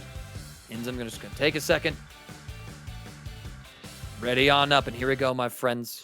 Thank you all so much for being here to support Dragon Ball Fighters. Thank you so much to TNS for hosting this bracket. We're doing these once a month right now, friends, but if you want to see more of Dragon Ball Fighters, let Tong and the team know about it, because we got a World Tour coming up, and I know we all want to fight here more often than just once a month. Well, let's see what we can do. Right now, it's Grand Finals Reset, and DragonFGC is trying to make history for themselves. Yeah, and also just as a reminder, guys, the bets for the prediction, I'm almost certain, were for Grand Finals and Grand Finals Reset. Dragon has to win the entirety of this thing to get you paid out. And right now, it's looking like a good start in the Grand Finals Reset, trying to get the first lead in this set overall. Oh my gosh, whoa. Massive starter right here. 3 bars and 2 assists. Dragon. Is there a TOD? There's got to be, right, Jake? I mean, just too many resources. There has to be one here, please. Yeah, I think you definitely kill here, and that is Sell No More. The powerhouse is done for. Deader than dead. Level 3 from Janemba. Should do it. I hate it here. I'm done. Where is it? You smoking? Oh, God. Why? Why did they let you take the turn in the middle of the combo, Jake? That's so crazy. That's actually crazy. It's fine. It's fine. DragonFGC gets up the next hit. He's taking Cell toward this corner. It's going to be some pressure. We don't 2H that vanish. And the rolling crush comes through. Inzem able to get rid of the Simon. Wake up! Yes, Dragon! Let the hatred flow through you. Mash. Is this a joke? Is the universe just playing a trick on me? Like, is this what it is? Just for the rest of the day. Should I be quiet? You want to just do this? Should I talk in a different voice? Like, is that what I need to do? You know what? Everybody was in combos and we were doing impressions. So find your favorite Dragon Ball voice. We can just get in character real quick. I hate it here. Inzem finding the cross-up hit. Loops for the full extension here will build more than enough meter. Knockdown into the potential assist DR. And there it is. No more Nappa. I don't know what powers I woke up with today, what breakfast, but I've never cursed somebody so much. There is restraint in my voice. I've never had to filter. Oh, what a happy birthday! Oh man. Yeah. Cross up with the rocket kick into the full extension. Inzem putting on a masterclass here with the base Vegeta. You know something crazy too? I finally got to look at fgcombo.com as well. And again, I'm missing data from 2024. So if anyone can correct me on this one, please do. But with the data I have from 2023, Dragon's never taken a set from Inzem in bracket. And that was the first set? That might have been the first set, unless someone else knows otherwise. Because again, I'm missing data from this year, but that would actually be insane. Dragon, you've done it once. Can you do it again? We get the Janemba beats. Inzem's got to hold this 50-50. He's been doing it so well all night long. We jump on the command throw. We try to reflect. We hold this pressure from base Vegeta, but not the Dragon Rush. And Lindsay, there's Lindsay. Man. I'm scared. I respect that, especially during these base Vegeta loops. I appreciate your silence on the matter. And Lindsay with some good information. Not the first time the DragonFGC has beaten Inzem in brackets, so he's taken some sets before. But, you know, winning a tournament over Inzem, I don't think that's anything that's happened. Oh dang it. The Karasa from Inzem doing more than enough work. He can't block them all the 50-50s. I mean, Inzem nearly is. It's absolutely insane. Like, here we go. Oh no, the block stun was too much. It was too much. You missed time. You wanted to throw. And it's fine. It's just game one. I didn't say anything this time. I know you didn't. This time. Yeah, I know you didn't. I know you didn't. Still picked it up. No, it's fine. It's fine. I thought it though. I thought the line of Inzem with the hit confirmed. What do you mean? Anyways. Oh my! You are silently commentators cursing this, Jake. I need you to be mute. I need you to have no thoughts. I need you to not even be engaged. I can't have an inner monologue. I just have to be like, man, I like Goku. Stop thinking. I This hate it man here, man. confessed that he thought the line. He silently willed it. Unbelievable. I hate it, dude. I can't Oh even my think about the match. Should I just go? Do I just leave chat? Press 1 if I just leave. Like, what do I do? What do I do? I can't help it. I'm not trying to do this, man. I know. Who would? Who would, Jake? Except for it's the homies. Tez pressing 5. I don't even know what that option means. Oh my god. Inzem, game 1. Over Dragon FGC. Grand Finals reset. TNS. Number 2. Dragon Ball Fighters. Thank you all for being here. It's a great time. Dragon FGC, stringing Inzem up in the corner. Inzem full assist. We mash though, and it's a frame trap. And so now we are so desperate to bring in Nappa, we will do it in the middle of a super. We'll do it like you get the Cybermen set up, and the mash out from Inzem, the 2L. Excellent into the full screen loops, coast to coast.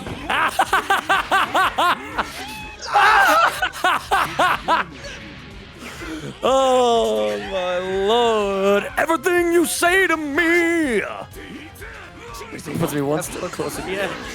And I'm about to break. It's every time I talk, the combo gets dropped. I hate it here. It's so great. Inzem with the pickup. Needs to land the full re-jump.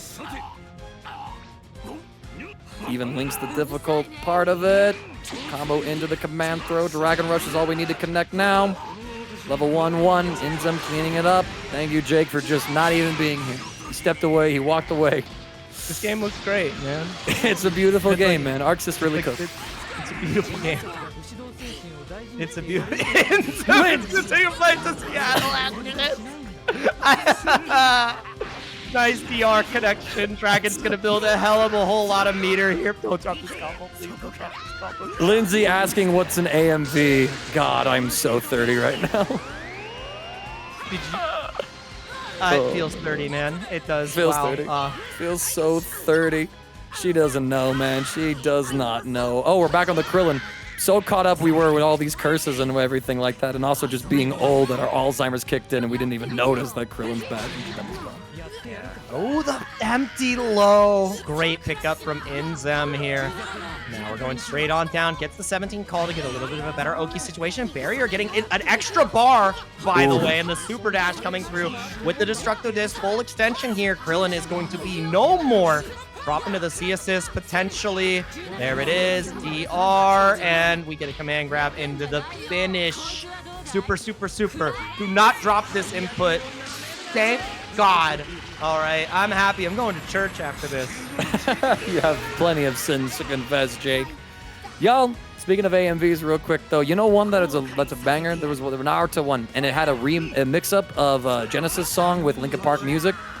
It was Linkin Park's Faint. It was so sick. I got to look it all up again. I got to find it because that was an absolute banger. I did not know I needed Phil Collins with Linkin Park instrumentals in the back. Inzem, though. Gotta look how. Yeah, Inzem's gonna figure this one out, and the monkey does not ring through. That's the first time we've seen the reversal from Dragon all day. Yep. And now dropping into the 18. It's not gonna be enough to kill here. I don't believe Mozart into DR might prove me wrong. The curse goes both ways. Sometimes I'm right, sometimes I'm wrong, but I sure as hell am not letting these players do their combos in the way I think they're going to be constructed. 2-0 lead in the reset now for Inzem. Dragon seems to have lost momentum, and it's going to be a miracle needed here to close this one out. Indeed, we'll have to see. Dragon FGC back to the wall. Team swaps have not been working for him ever since the reset. It feels like Inzem has said enough. I'm sorry. Things are running a little bit late. It's almost 11 o'clock on the East Coast. And I don't want to be up this late, so I'm putting an end to it now. But we have to see if Dragon FGC, he says, desperate times calls for desperate measures. I must do what I truly must. Why is he acting like an anime character? I don't know. Bruh, he brought in Cell. He brought in Cell. The Cell season. All right. I mean, Nappa and Cell, plenty of synergy. The EX perfect attack high-low that Inzem likes to do is a true mix-up with the Nappa ASS lockdown. But Dragon FGC could also go for the float mix and try to left-right it as well. But we're going to see if Dragon has this Cell on deck or not. The reflect gets reflected. Great anti-reflect string from Inzem. Triple overheads. That's what you get for stretching out my body, baby. I was never meant to be that high. The drop again. I didn't say anything. No, you did not. No, you did not. The loops come through. It happens from time to time. Going for the harder combo as well. Oh my god. The Hypergakko gets smoked. Full confirm here from Dragon. Gonna get a lip. I'm done. You thought you were safe. You thought you were safe, Jake. DragonFGC catching out the jump in with a great 2H though. He's gonna get the baby loop started off here for tons of damage onto this base Vegeta. Pushing this closer and closer towards the corner. We have a C assist and the A assist. We call both of them as well. And is he actually dead? The trip level 1, send it. See what happens when he talks. Everything goes great. Everything goes great. Come on, back to talk.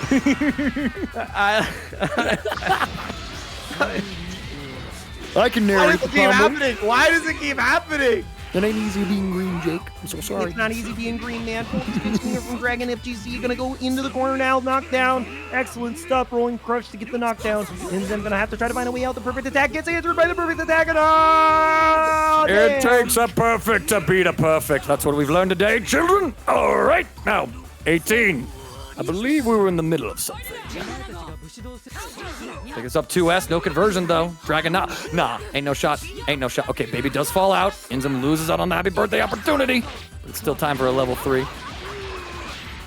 Level 3 OP is going to be potent here. We saw that Inzem was finally able to make this mix-up work. Maybe goes to the same side this time. The cross-up is what rings through. That's an odd dang if I've ever seen one. And even if the cell did work, it is no longer a factor in this match. Dragon has the Nappa and the Super Baby 2 with Sparking available to fight against Inzem 5-8 on the round start. Vanish on Vanish, spending all that meter. Cyberman has been set up at 18. Full punish right there. 2H whip. Good block. Not going to connect here just yet. Inzem. The universe is up the trade. Willing to press again. Inzem, the pressure is mounting.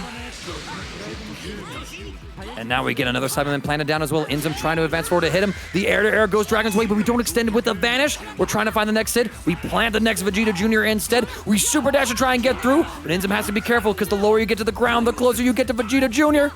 There he is! He waited, that's why he didn't follow up. Sparking comes out, and now if you get this next hit on to Dragon, you're gonna the shimmy! Oh, but the resets! Huge pickup here for DragonFGC. We're gonna get the full combo side swap as well. Vegeta Jr. is here to keep extending it. He had time to whip, he had time to set up. Great block from Inzem though. And the empty vanish. We didn't get the full conversion off of it though. Great block from Inzem. That's the first time he's been able to react to that. Oh, you tried it again! That was an insane challenge with the 5L. Level 3. No, tagging the baby? Absolutely. Get rid of the assist factor. No 2H coming out. Still in Sparking for Inzem, but now it's out. Now it's gone. You cannot afford to take any of these key blasts. The CS is on the 5L. Giving Dragon a run for their money, knowing that they believe too much in the C assist. This is going to be more than enough to kill. I swear, this curse should be gone at this moment. The level 3 comes out. Wait. No. Did you need level 1, level 3? Inzem. Inzem, not like this. It's enough, thank God. No, it's not! You said thank God, but it's fine. We have 50-50s, and Dragon has not been able to make the calls like Inzem has. It's down to this. Android 18 on the verge of a 1v3 comeback. 17, not quite there. Jiren advantage. The frame didn't work out. Dragon finds a hit. Down to the wire. Dragon scraps it out. Makes it happen. That 2L was so good. Still in it. 2-1 here in the reset.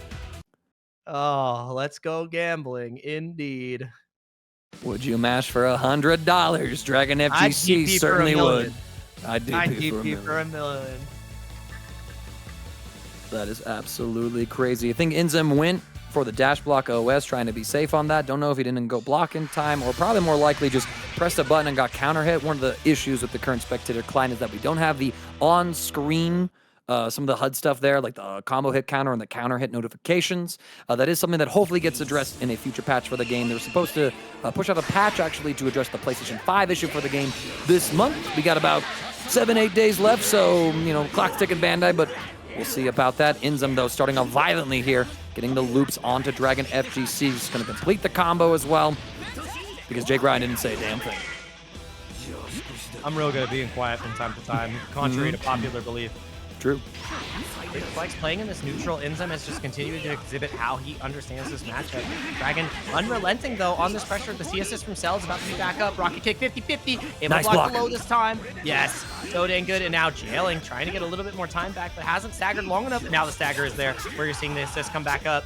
The defense again from Inzem. Unbreakable, unshakable, trying to get that 50-50. Utilizing the EX man grab. I set up my own mix-ups.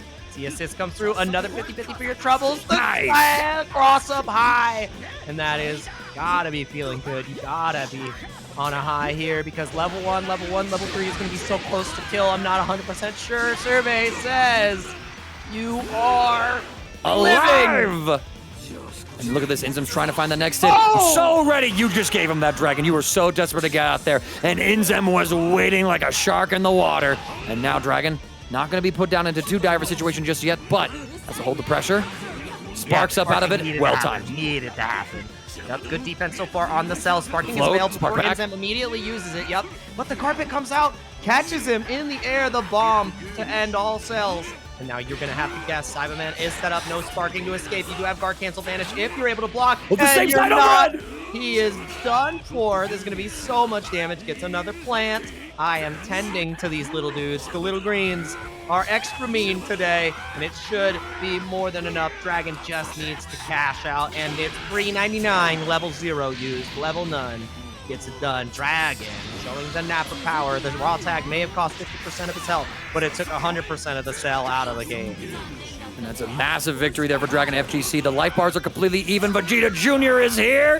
He's trying to bombo up 18, and Dragon trying to think about, you know, what he's going to go shopping for tomorrow, what he needs to eat after this one. You know, that's what Nappa players think about. Anything but the game, I think, as Cyberman does the combo work for them. Oh, the Yo, level 3 catches the dash, and I think it's going to be the happy birthday as well. Super Baby 2 is dead. Oh my god, I think it's going to do enough. Does it keep him in?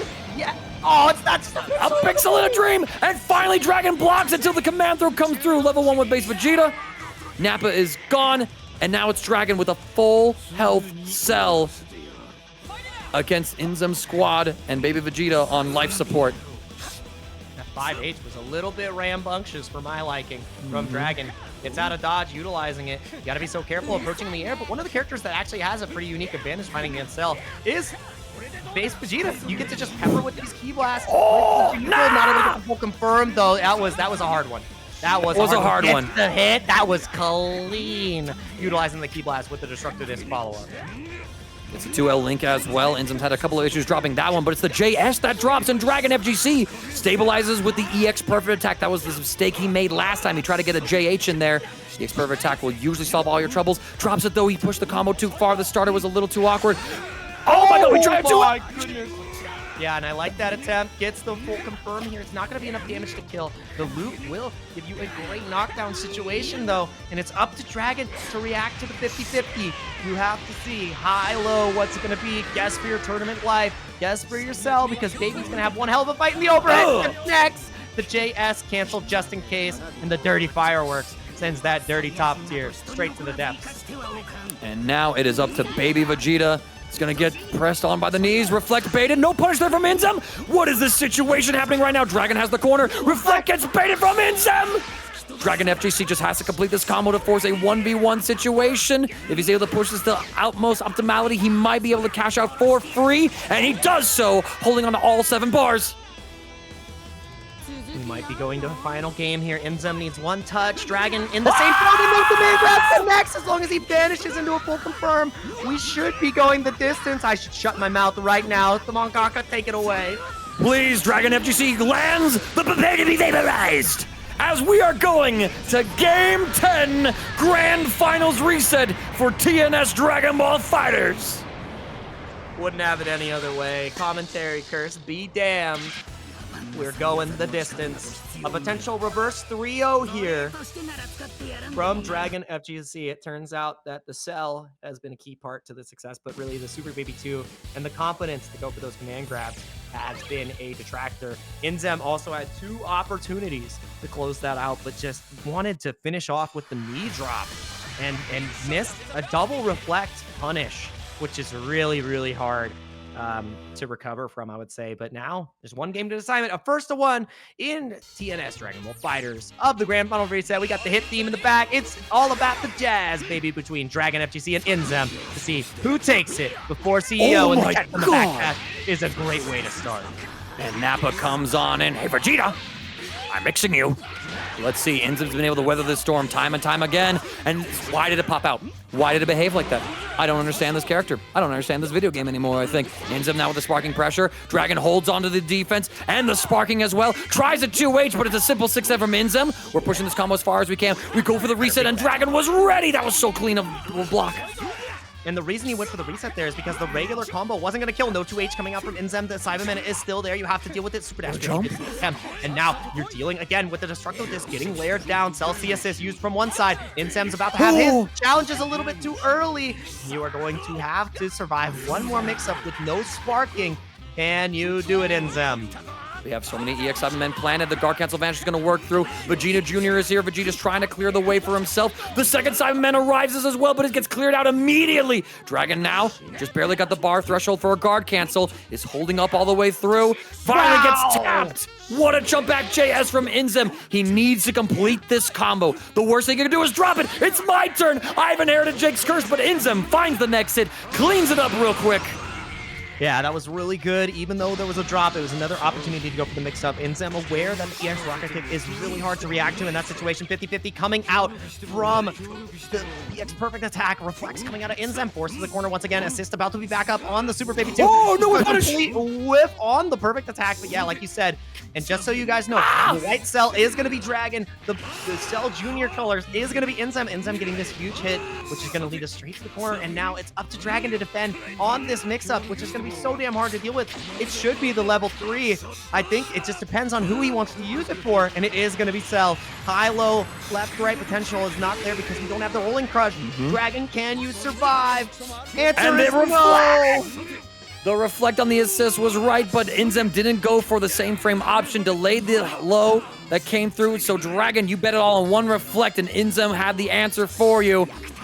Everything seems to be coming up Inzem's way, but DragonFGC, we've seen so many comebacks with this baby Vegeta all night.